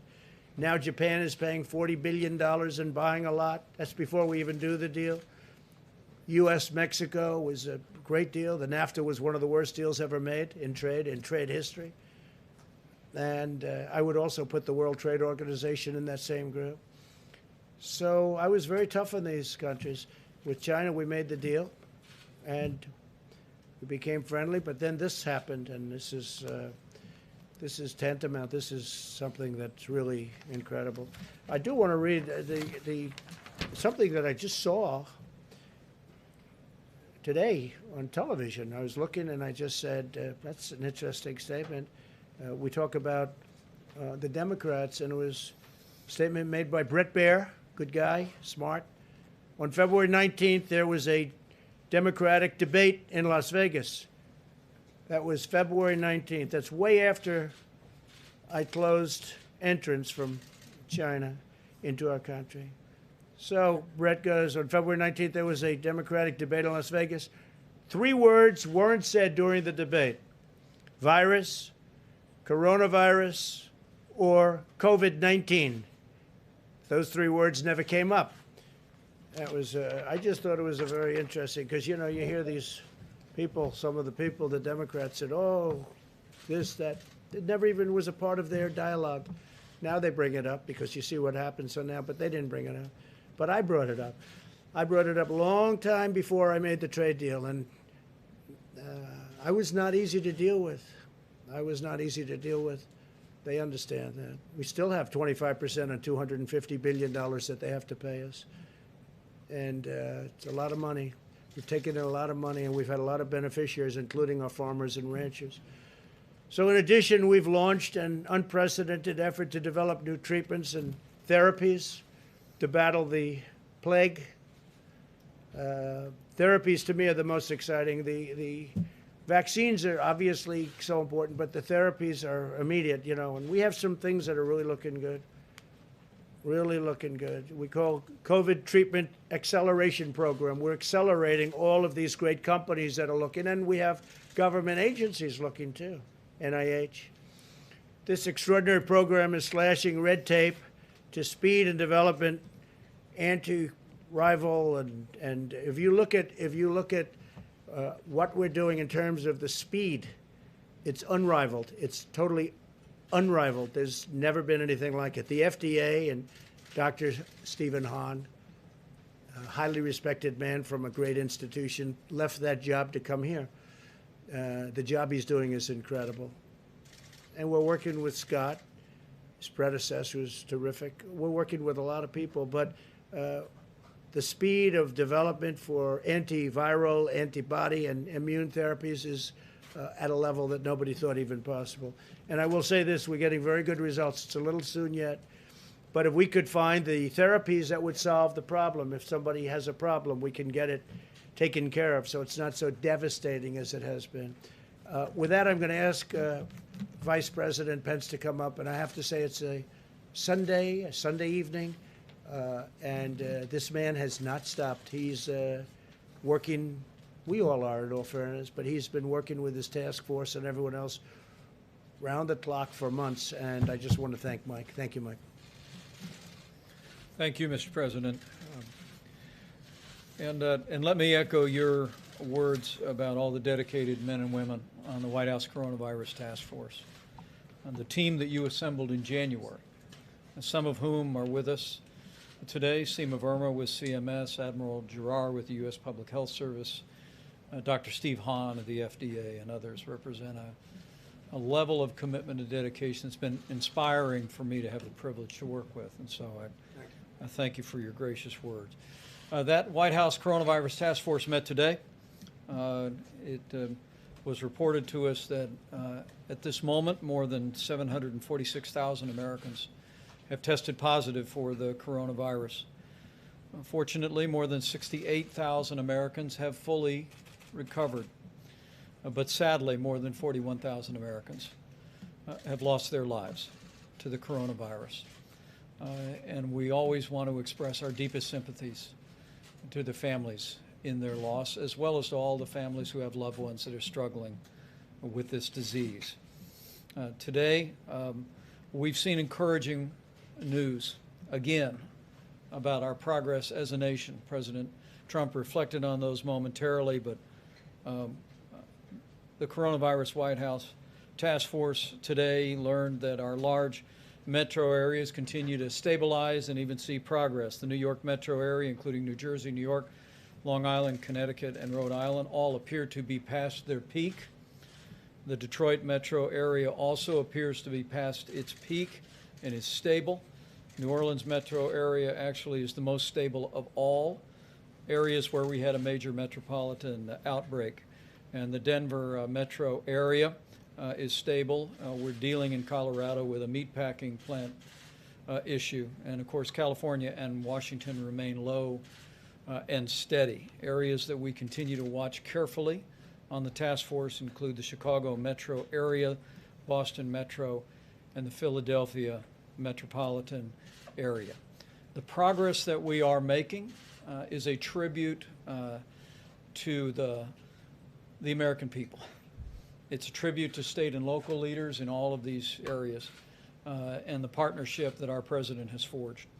But we just want to encourage every American as we see this progress to continue to heed your state and local authorities. I think the American people know no one wants to reopen America more than President Donald Trump. But I want to assure you we're going to continue to work with the governors of every state, with the president's guidelines for opening up America again, and we're going to work in a way that we can consolidate the progress that we have made and help move our states toward reopening our country. We also received a report today, and the Coronavirus Task Force, at this point, 5,528 military personnel have been deployed across 24 hospitals and facilities, and 28,700 National Guard are on duty.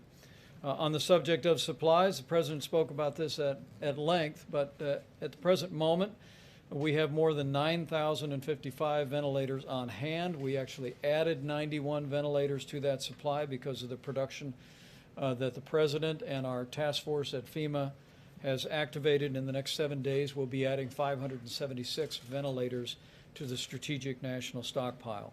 As the President mentioned, our air bridge continues to work, 64 flights completed, 50 more flights on the horizon, literally bringing in medical equipment from around the country and around the world and deploying it to critical areas.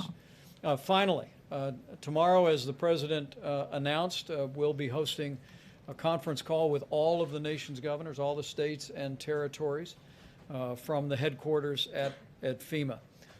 And we'll be working with the governors to ensure them that we're helping them to review and evaluate the President's guidelines for opening up America again, the criteria that we believe is appropriate and necessary before states can move into any phase one change in the mitigation strategies, but also at the President's direction tomorrow. We'll be providing all the nation's governors and all of their health officials with detail about the testing infrastructure that exists all around the country. We'll be specifically providing governors and state health officials with information about all of the lab capability that exists in their states, and also we'll be updating them on our efforts to identify the kind of supplies the President just held up, and our efforts to make sure that those supplies are at all of those laboratories as the need should arise. Remember that a month ago we had done 80,000 coronavirus tests in America. This weekend we cleared more than 4 million, and we're currently testing more than 1 million Americans a week. We fully expect to actually have tested more than 5 million Americans before the end of this month. But at the President's urging, we're going to continue to scale that testing and then work with governors to make sure that they can manage and implement and deploy that testing in the manner that will most support their efforts to move their states forward. Remember that the testing that is contemplated in the guidelines for opening up America again for phase 1 are testing people that have symptoms that may be coronavirus, and then also having the testing resources to deploy to vulnerable communities, nursing homes, or other vulnerable communities that we have identified as needing additional what is called monitoring or surveillance testing. We believe we have the testing today around the country that would allow any state in America to move into phase 1 if they've met the other criteria of 14 days of consistent declines and strong hospital capacity so that the system would not be overwhelmed in the event of a flare-up. But we're going to be working with governors tomorrow on the subject of testing and supplies.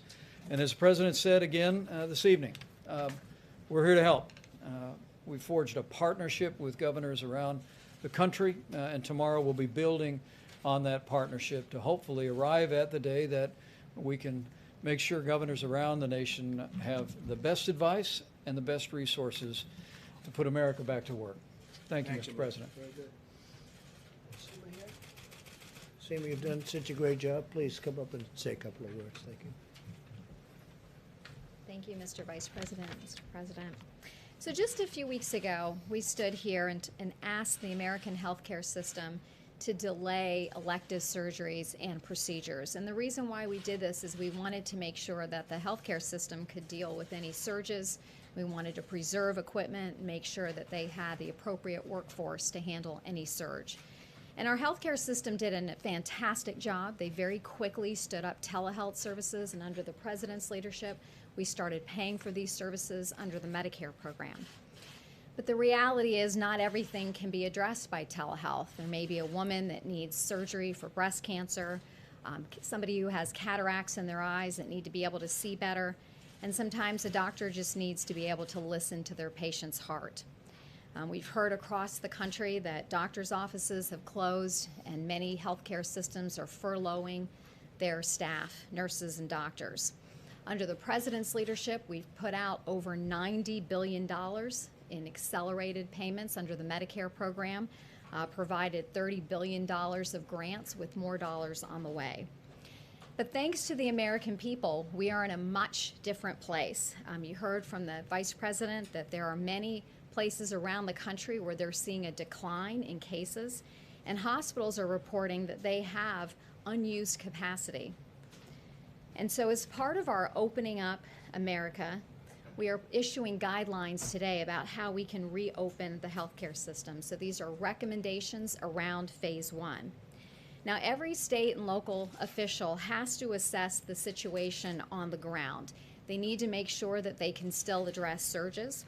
They need to make sure that they have adequate supplies and a plan for conserving supplies. They need to be able to screen patients and healthcare workers for COVID virus. And they need to make sure that patients feel safe when they come in to seek healthcare services by assuring that they have the appropriate cleaning in place and that they observe social distancing inside the healthcare facilities. And this isn't going to be like a light switch. It's more like a sunrise where it's going to be a gradual process. And healthcare officials across the country and healthcare systems need to decide what services should be made available. And ultimately, doctors and patients need to make decisions about their healthcare services. And we want to make sure that systems are reopening so that they can stay open and doing that in a very measured way. And I want to thank all the healthcare workers on the front lines have done a fantastic job in providing care and comfort, serving as a liaison between family members. They've done a fantastic job, and we owe a debt of gratitude to them.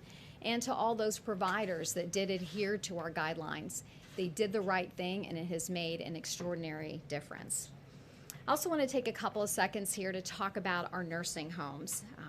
Our hearts and minds are with the patients and the families of those living in nursing homes. This is an extraordinarily difficult situation. People living in nursing homes are of the most vulnerable patients. They're elderly. Many of them have underlying health conditions. And this has been a very hard situation. And I really appreciate the strong efforts of governors and local communities that have shown great leadership in supporting nursing homes across the country, particularly Governor Baker, Governor Hogan, that have had special efforts around supporting nursing homes. FEMA is also working on a plan to make sure that nursing homes have the supplies that they need. And just last week, we increased the reimbursement in the Medicare program for high throughput tests. And we are also paying for labs to go out to nursing homes to collect samples.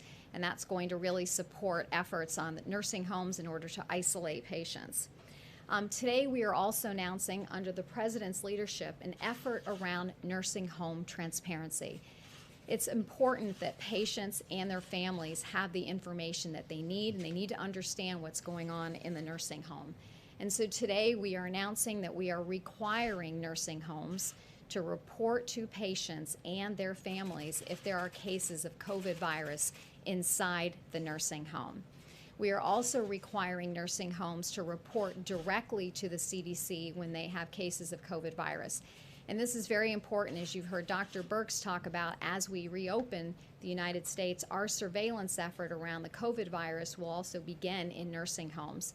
And so by having this reporting system, this will support CDC's efforts to have surveillance around the country and to support efforts around contact tracing so that we can mitigate the spread of the virus in those communities that show spread starting in the nursing homes.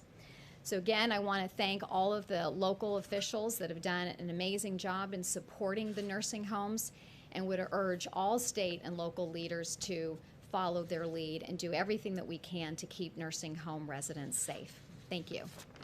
Thank you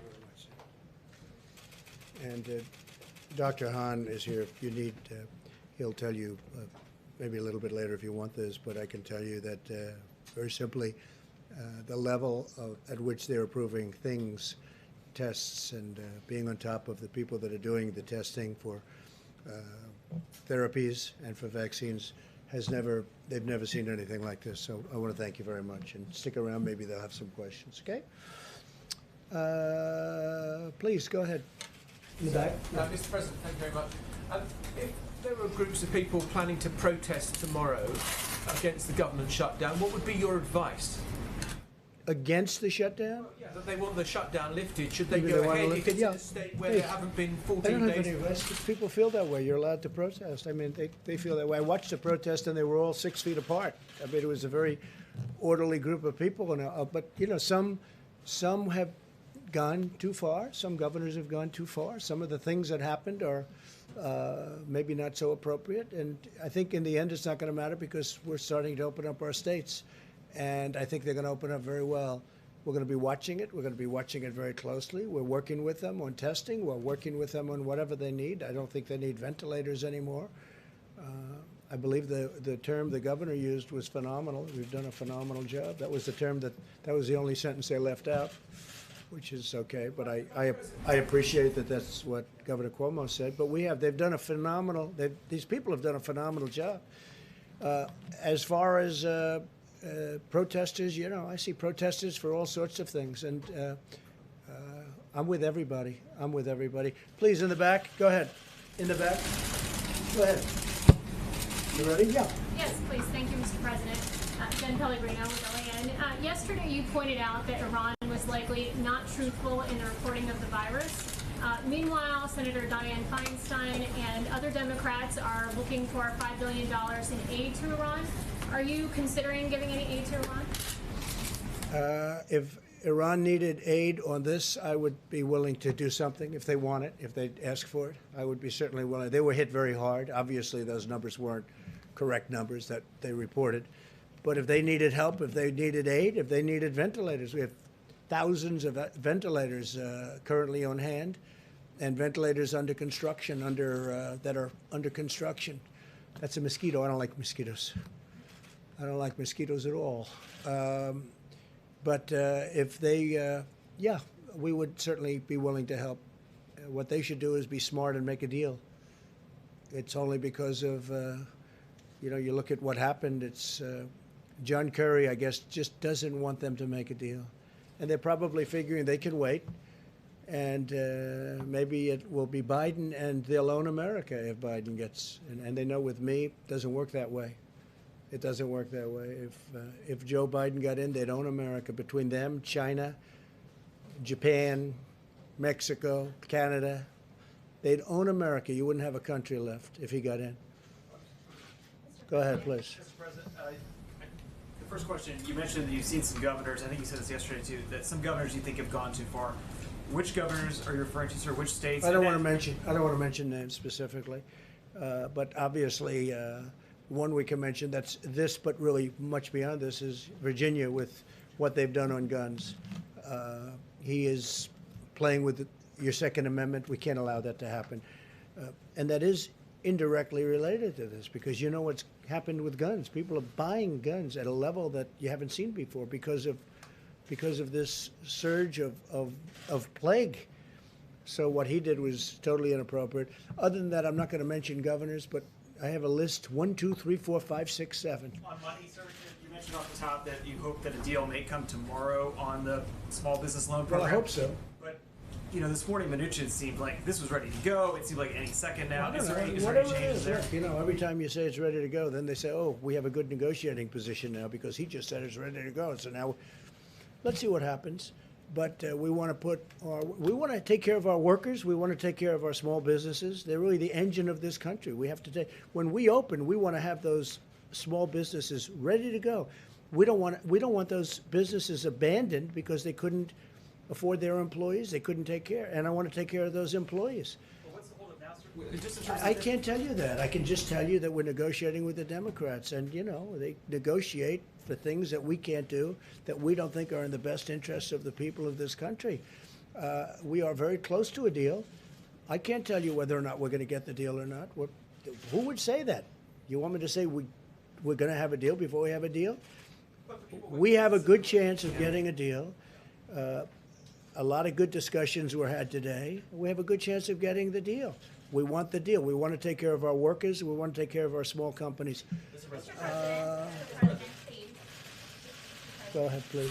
Thank you, Mr. President. I have a question for you and also for Dr. Hahn, if I may, after I answer your question. Sure. In your remarks that you made just a few moments ago in regards to reopening the U.S. economy, you said, I want it to be safe. And that's a sentiment obviously shared by tens of millions of Americans. I want it to be safe. And it seems at odds, Mr. President, with the tweet that you had on Friday about liberating those 3 particular states, Virginia, Minnesota, and Michigan, because none of those states, Mr. President, have met the requirements that the Vice President and others on the task force have talked about in terms of reopening the economy. Do you see those two ideas if you take odds? Michigan, there were things in the Michigan that I don't think they were necessary or appropriate. Everyone knows that. I think the governor of Michigan, we're getting along very well, but I think the governor of Michigan probably knows that. I think she probably wished she didn't put some of them in. You can't buy paint, you can't buy seeds. Where did this stuff come from? No, we're going to be safe. We have to be safe. And we don't want to close anything. We're not going to be closing, but we're going to be doing it beautifully, systematically. We're working very well with the governors. I would say pretty much almost all of them. A couple of them, no matter what you do, you'll never satisfy them. You could find the cure tomorrow, and they wouldn't be satisfied. They'd find a reason to complain. Wise guys. But for the most part, we're working very well with the governors. We have a great relationship with the governors. I can tell you, I've been on numerous calls with governors, and during those calls, without exception, they were friendly. And that's going back even a month from today. So I think that we're going to do a terrific job. I think the governors are going to do a terrific job, and we're starting to open our country. And, you know, as you know, I just spoke with Greg Abbott today from Texas. He's fantastic. He's a fantastic governor. And he's going to be opening up parts of Texas. And you're going to be opening up parts of other countries. You know what other states. And you know what that is. And by the way, other countries are at a point where they're starting. I see where Germany's starting to open up little sections. So there are a lot of great things happening, and we're going to start to open our country. And we're going to do it, it's like, as I say, it's like a beautiful puzzle. A state might even be a portion of a state. You know, there are states, very big states, and you can have portions of states, Mike. You have a portion, you have a county, which is perfect, and you have another county that's sort of still pretty far away, even if it's within the same state, and it's not doing so well. But they may open up parts. So we're going to do it very, very carefully, and I think it's going to be very successful. But when you say safe, I want it to be very safe. Thank you very Hey, much. let him just do this one. Then go ahead, please. Thank you very much, Dr. Hahn. Doctor? There's a question that I don't know the answer to, and I was hoping that you could provide an answer to. There's an epidemiologist at the University of Alabama in Birmingham who's actually a COVID-19 survivor, and his name is Michael Say. And his question is this: why would the virus suddenly be different, and why would people's susceptibility be any different on May the 1st, or on June the 1st, or on July the 1st? And this all relates to reopening the economy. Can you explain or give an answer to that particular question? I don't think we have evidence that one would be more susceptible or less. What I think we can say is that the mitigation efforts have really helped with respect to this, and that what we've seen is the number of cases have gone down. And if we follow the gating criteria for the opening, we're then able to institute phase 1 and have the appropriate measures in place to actually reduce any chance of flare-up of the cases. Is there a chance of a sort of rebounding if you reopen too soon without the type of mitigation efforts that we've had still in place? Yes, there's a chance, and I think Dr. Fauci and Dr. Birx talked about this at the podium. And the key here is the surveillance that is being put in place with the CDC. I think that'll be a really great help in terms of trying to reduce that risk. Thank you. And I think they have the rest of that clip. I just thought it was a very good clip. I think it's a tribute to New York. I think it's a tribute to the federal government. And I thought it was nice. So I think they have that now. They can try it. Go ahead. We saved everyone? No. But have we lost anyone because we didn't have a bed, or we didn't have a ventilator, or we didn't have healthcare staff? No. The people we lost are the people we couldn't save. Not for lack of trying, and not for lack of doing everything that we could do as a society, not only as a government and as a healthcare system.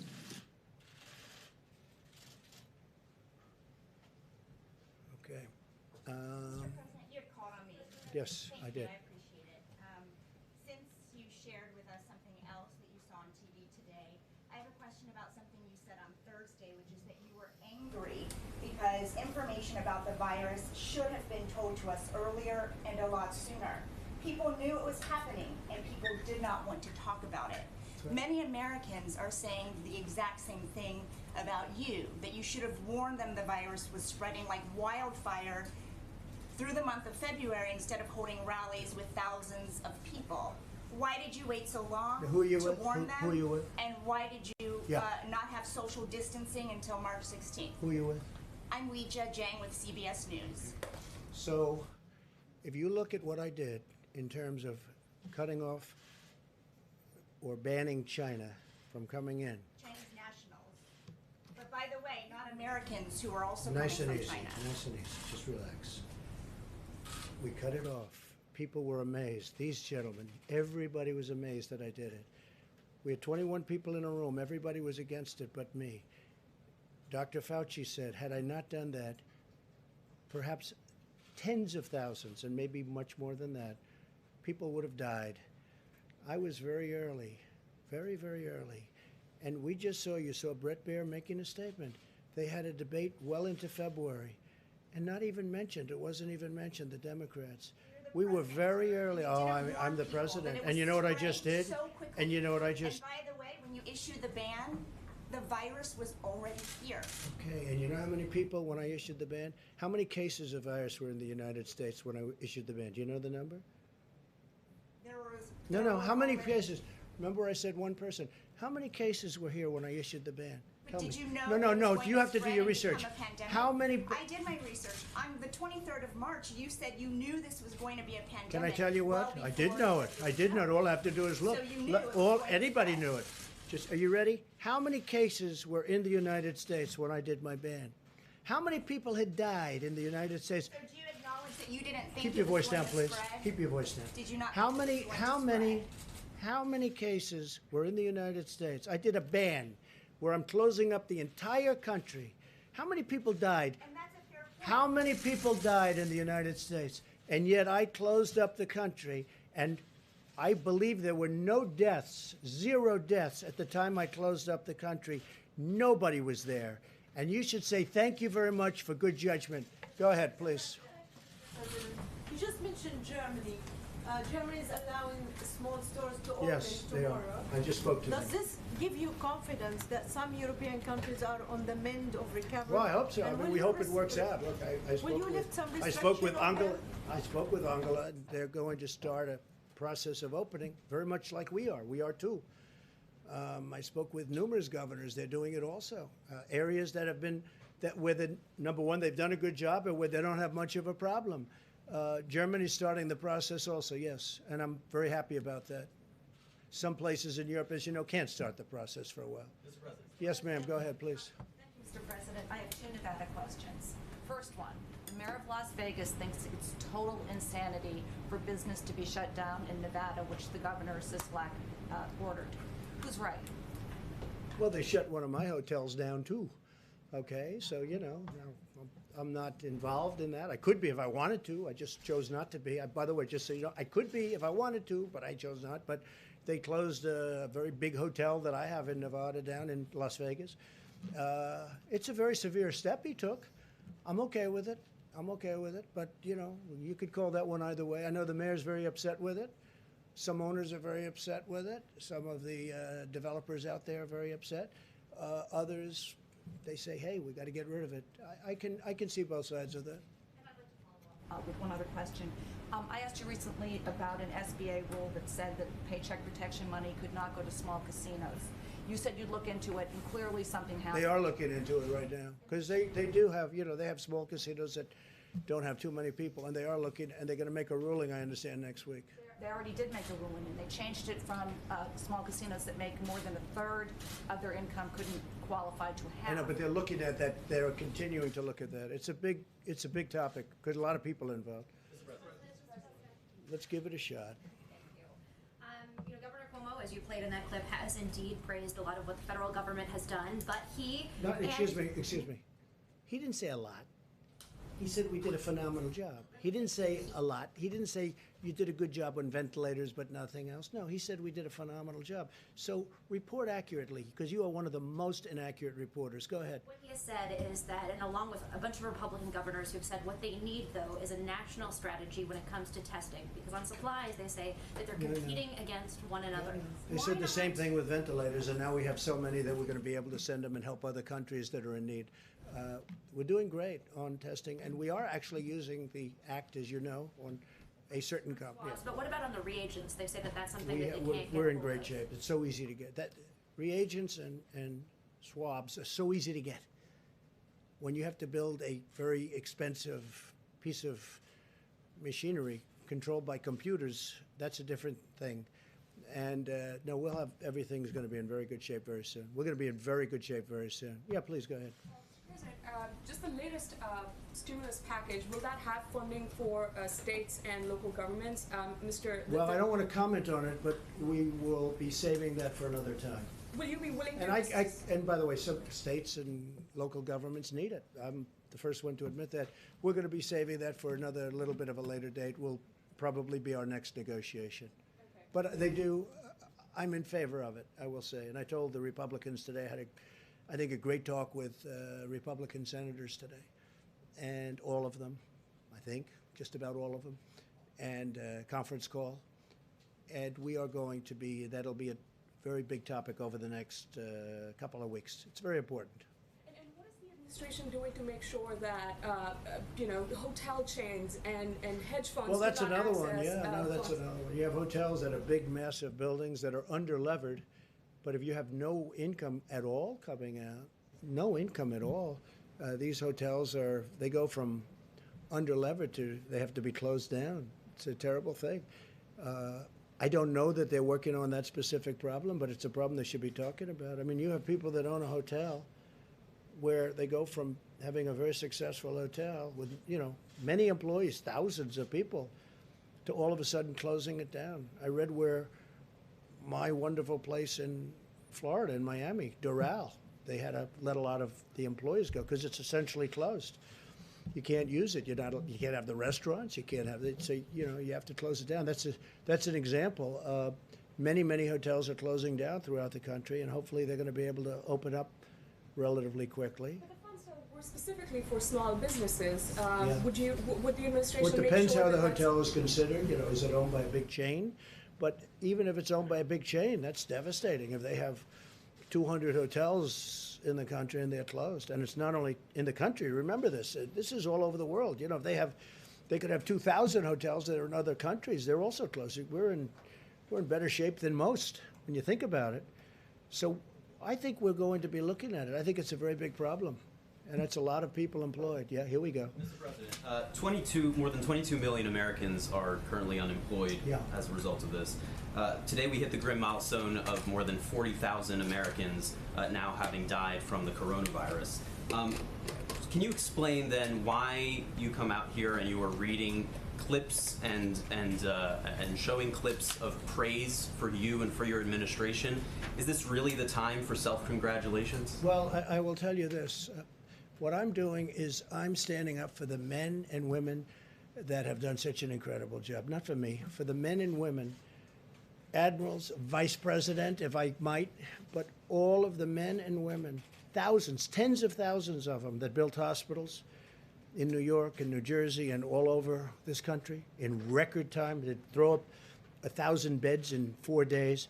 I'm sticking up for those people. Those people have been incredible. I'm also sticking up for doctors and nurses and military doctors and nurses. The clips that you played and what you read earlier was praising you and your administration. All I played today was Governor Cuomo to do that, sir. saying very positive things about the job the federal government has done. And those people, 40,000 Americans have now died. Those people have been just absolutely excoriated by some of the fake news, like you, your CNN, your fake news. And let me just tell you, they were excoriated by people like you that don't know any better because you don't have the brains you were born with. You should be praising the people that have done a good job, not doing what you do. Even that question. So just so you understand, if we didn't do a job... The question is why now, not why are you doing it, I'll tell you but why now. Are you ready? Because these people are right now in hospitals. It's dangerous. It's going to a battlefield. And I want these people, I want you. I want you in the... It's all about that. It's not about me. No, nothing's about me. Look, you're never going to treat me fairly, many of you. And I understand that. I don't even know. I got here with the worst, most unfair press treatment, they say, in the history of the United States for a president. They did say Abraham Lincoln had very bad treatment, too. Let me just tell you. It has your name in it. It talks about Trump remaking the playbook. Well, that's a positive thing because that's an exercise in how to do it and what to do. And that's good for the future. People can learn from that. But I want the men and women of this country that are in danger, the admirals and the generals that have done a job like they've never done before. They're in war. We're in war. I call it the invisible enemy. That's a war. And it's a dangerous war. We're also at a level, when you said 40,000 people, and you're right, almost 40,000 people. And what, more than, okay, good, correct me. 41,000. Good, well, I'm really glad you corrected me, CNN. But here's the story. Let me just tell you something. If we didn't do what we did, the 40,000 right now could be 1 million people. Could be 1 million people, not 40,000. It could be 1 million. We're tracking at much less than the lowest possible estimate. And that's a great tribute to a number of people and a number of things. One of the things that it's attributed to is what's taken place in this country with the American people, because they've gone inside, they've done it. They've done a job that nobody thought was possible. And in fact, when they did the models, as they call them, nobody thought it was possible. They did models not based on this kind of success. I've seen New York streets, and I see it in the morning. I've watched all my life New York streets, and you can't even see the pavement. There's so many people. And you take a look this morning, you take a look, even on Friday morning, I looked at it, I saw it through a camera. There wasn't a person on Fifth Avenue, there wasn't a person on Madison Avenue. I've never seen anything like it, because people have really listened to instructions, and they've listened to what we've had to say, and the professionals, they've listened. And those people should really give them a lot of credit, including people like you, because you just don't have the sense to understand what's going on. All right. Yeah, please, go ahead. Thank you, Mr. President. Should publicly traded companies like Shake Shack and Quantum Corp and Ruth's Chris, should they have access to the PPP program? Well, it would depend. It would depend. A lot of those, I don't know much about any of those companies, but a lot of times they're owned by franchisees where they own one or two places, and, you know, they are small businesses. So a lot of that would depend on what the formula is. But again, many of those companies are, you know, they're out to franchisees. A franchisee could open up one of the places that you mentioned. And so, yeah, I would say that's important, actually. That's like a restaurant. Go ahead, please. You know, these you referred to these protests earlier. You know, some of them are getting pretty intense, and we're actually getting some death threats to some governors who are reluctant. You are in the media? No, the governors are getting death threats. You know, governors of Kentucky, Michigan, Virginia, they're getting increased levels of death threats.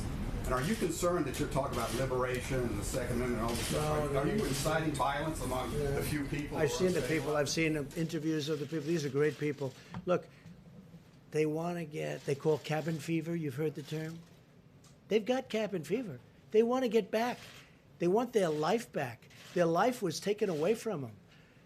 And, you know, they learned a lot during this period. They learned to do things differently than they have in the past. And, you know, they'll do it hopefully until the virus has passed. And when the virus passes, I hope we're going to be sitting next to each other in baseball games, football games, basketball games, ice hockey games. I hope we're going to be sitting next to each other. I hope you have golf. The Masters is going to have 100,000 people, not 25 people watching at the course. I am not. No, I'm not. I think these people are. I've never seen so many American flags. I mean, I'm seeing the same thing that you're seeing. I don't see it any differently. There too. They're who? Nazi flags. Well, that I totally would say no way. But I didn't see that. I see all, of course, I'm sure the news plays that up. I've seen American flags all over the place. I have never seen so many American flags at a rally as I have in these rallies. These people love our country. They want to get back to work. Please, go ahead. Any more about pardoning Paul Manafort or Roger Stone so they're not exposed to coronavirus in jail? Well, I just tell you this. Roger Stone was treated very unfairly. Paul Manafort, the Black Book, turned out to be a fraud. We learned that out during the various last number of weeks and months. They had a Black Book that came out of Ukraine, turned out to be a fraud. Turned out to be a fraud. They convicted a man, turned out to be a fraud. General Flynn was a highly respected person, and it turned out to be a scam on him. The FBI said he didn't lie. And Mueller's people wanted him to go to jail. Okay? So what am I going to do? You'll find out what I'm going to do. I'm not going to say what I'm going to do. But I will tell you, the whole thing turned out to be a scam. And it turned out to be a disgrace to our country. And it was a takedown of a duly elected president. And these people suffered greatly. General Flynn. I mean, what they did to him. And even the FBI said, and they had some, and nobody bigger fan of the FBI than me at the level of the people that really matter. But the top of the FBI was scum. And what they did to General Flynn, and you know it, and everybody knows it, was a disgrace. He was in the service for over 30 years. He ends up being a general and respected. Respected. And almost his first day in office, they come in with papers. They want to investigate him. Never happened before. And now the tables are turned.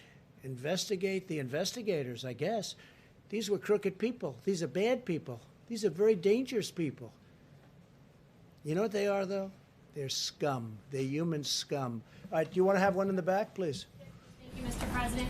The CDC has finally admitted to profound failures with testing kits from the beginning of the outbreak. Is this a function of lax oversight from the Obama-Biden administration? Well, it's not from me. I mean, they came in and they had some problems early on, but we've straightened it out. But yeah, look, I told you we inherited a lot of garbage. We took, they had tests that were no good. They had, all the stuff was no good. It came from somewhere, so whoever came up with it. But I'm proud to tell you that now we went from having a lot of bad things happening in CDC to having great things happening. They're doing a very good job now. But no, initially, look, our stockpiles were empty. We had horrible stockpiles. We had horrible ventilators. We had very few of them, too. And so did the states have very few of them. But all of these things are now we're at a level that we've never been. Same with our military. Our military is the strongest it's ever been. We spent $1.5 trillion on our military. We've totally rebuilt our military. It's never been in a position. And we even have Space Force. Mike and I were talking about what an achievement that is. First time in 72 years we have a new force. So, yeah, CDC had obsolete tests, old tests, broken tests, and a mess. But they've done a very good job. And they've done it under pressure. The pressure is, they had to do this under pressure.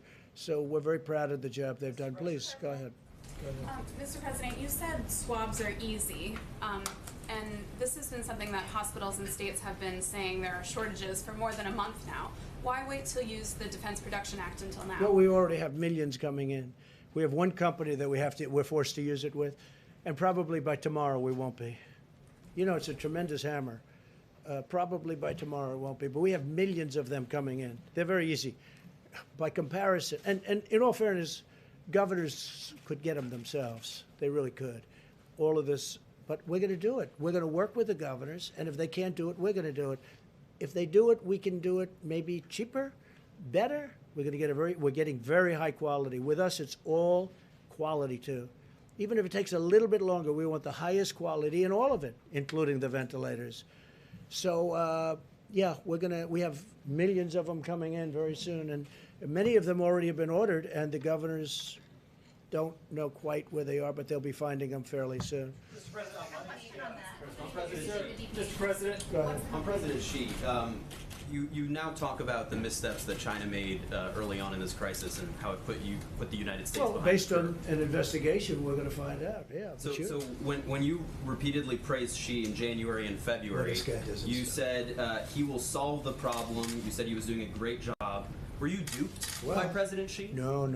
I made a deal that's phenomenal for the United States. No, you know who was duped? You and the Obama administration were duped for years because China was ripping off this country like in the history of any country.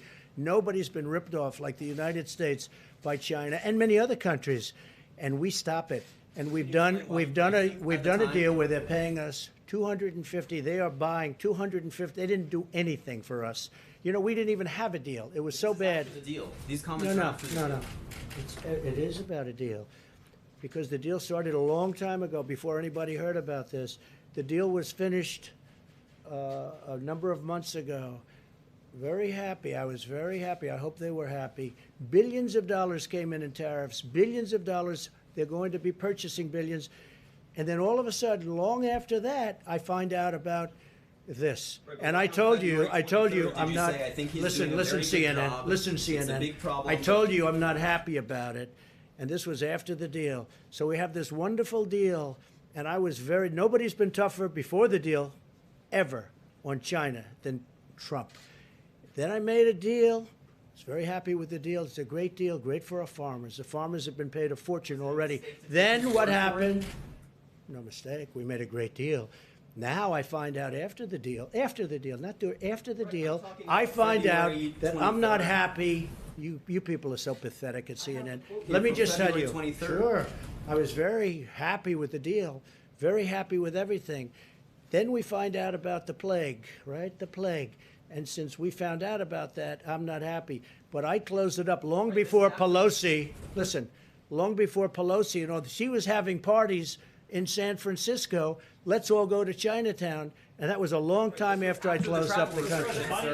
Go ahead, please. So the first of the month is next week. That's why your ratings are so bad, because you're pathetic. Go ahead, let's go. Your quotes. Your ratings are terrible. You got to get back to real news. Go ahead. The first of the month is next week, so for people that are worried about whether or not they're going to see a stimulus check again next month, will there be another stimulus Well, check? we're looking coming out? at it. We're talking about it. It's the delivery's been very good, as you know. People are getting them, and they're happy. It's how much saving money would lives. this- would it be the- We will let you know when it's appropriate, but we're not going to let our people suffer. And you've seen that. By the way, you've seen that better than anyone. And you people have actually covered it with, within, okay. But you've seen what's going on. And we got those checks out to people. It saved their lives. Nobody else could have done it. Nobody else could have done it. And I'm very happy if we get this new check out to the workers in these small, essentially to the workers in these small businesses, the PPP, we are going to be, we're going to be very happy, because as we open, those businesses are going to open along with us. Yeah, go ahead, please. Mr. President, as you start reopening the country, do you plan to coordinate with Mexico and Canada to ensure that the U.S. manufacturers I can see that. Sure. We're coordinating right now with both. I spoke with President of Mexico yesterday. I spoke with Prime Minister of Canada a lot, Justin, and we're in very good coordination right now. In terms of just the supply chain, as companies here Yeah, come online? we're doing the supply chain. It's not going to affect trade. That's part of trade, and it's not going to affect trade. And if it does, I will tell you, if a supply chain based in Mexico or Canada interrupts with our making a big product and an important product, or even a military product, we're not going to be happy. Let me tell you that. Go ahead, one or two more. Go ahead in the back. You didn't go. Go ahead. Thank you very Who much. are you with? I'm with the Salt Lake Tribune. Okay. Thank you, sir. On Thursday, the White House announced a congressional task force on reopening America. It included every Republican senator but Mitt Romney. Yeah. Does that show that you're still holding a grudge against Yeah, Mitt Romney? it does. Yeah. No, I'm not a fan of Mitt Romney at all. No, I had 52 Republican senators. He was the governor. You don't want his advice. Well, I just don't think, I'm not a fan of Mitt Romney. I don't really want his advice. Go ahead, please. Mr. President, why on that task force did you include Senator Kelly Loeffler? There's some questions about whether she Not may because have... she's the senator from a great state, a state that I love, Georgia. But there's some insider trading. Well, I don't know. I really don't know about that. But she's a senator from Georgia, and she was included in the list. Absolutely. Go ahead, a couple of more. Go ahead, please. Yeah, Mr. President, you said you'd spoken to Angela Merkel and that the progress being made in Germany. And you spoke about Many of the leaders, yeah. Yeah, many of the countries that maybe have taken their eye off the ball and let coronavirus let rip in their countries. Which one were you talking about? The UK? You mean some of the ones that didn't do well? I don't say that, but you just have to look. And some of them just got hit hard. When I closed up our border, when I did the ban on China, they say a lot of the people that didn't come in here went to Italy. You heard that. That's why Italy was hit so hard. I don't think it was because of government. I will say Italy is locked down probably more than any other country right now. It's just absolutely locked solid down. But they got hit very hard because people that were coming to the United States couldn't come because I closed the country in January, and they went to Italy, they say. It had to do with trade. It had to do with the purchase of certain materials, and Italy was another alternative. And so many, many people went to Italy instead of coming here, and Italy has suffered greatly. Now, I spoke with the Prime Minister a lot. He's a great friend of mine, and what's happened to Italy is very, very tough. Thank you all very much. We appreciate it. We'll see you tomorrow. Thank you.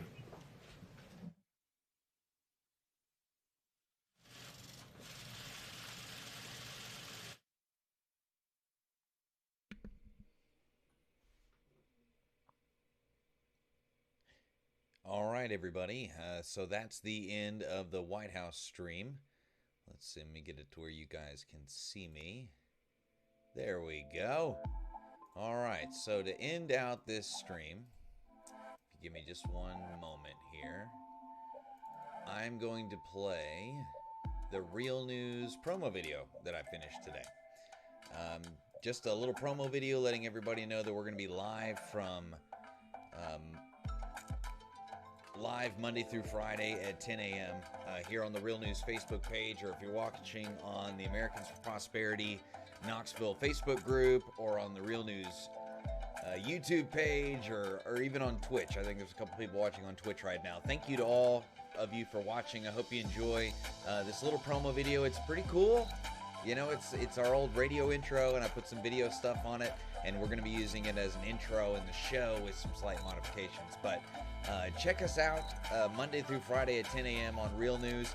And if you're watching on the Americans Prosperity Knoxville Facebook group, look for more content. I'm going to be putting more stuff in there, and that's going to be a little private hangout, political activist group for all of us to be a part of. So be a part of the community and join all those different things, because they're all connected with this stream.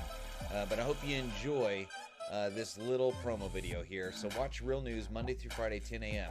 on all these various platforms. You might as well like them and get them saved because they are useful as backup streams. In case you're watching on YouTube, you can jump over to Facebook if a stream goes down, or vice versa. So enjoy this, and thanks for watching the Coronavirus Task Force here on Sunday.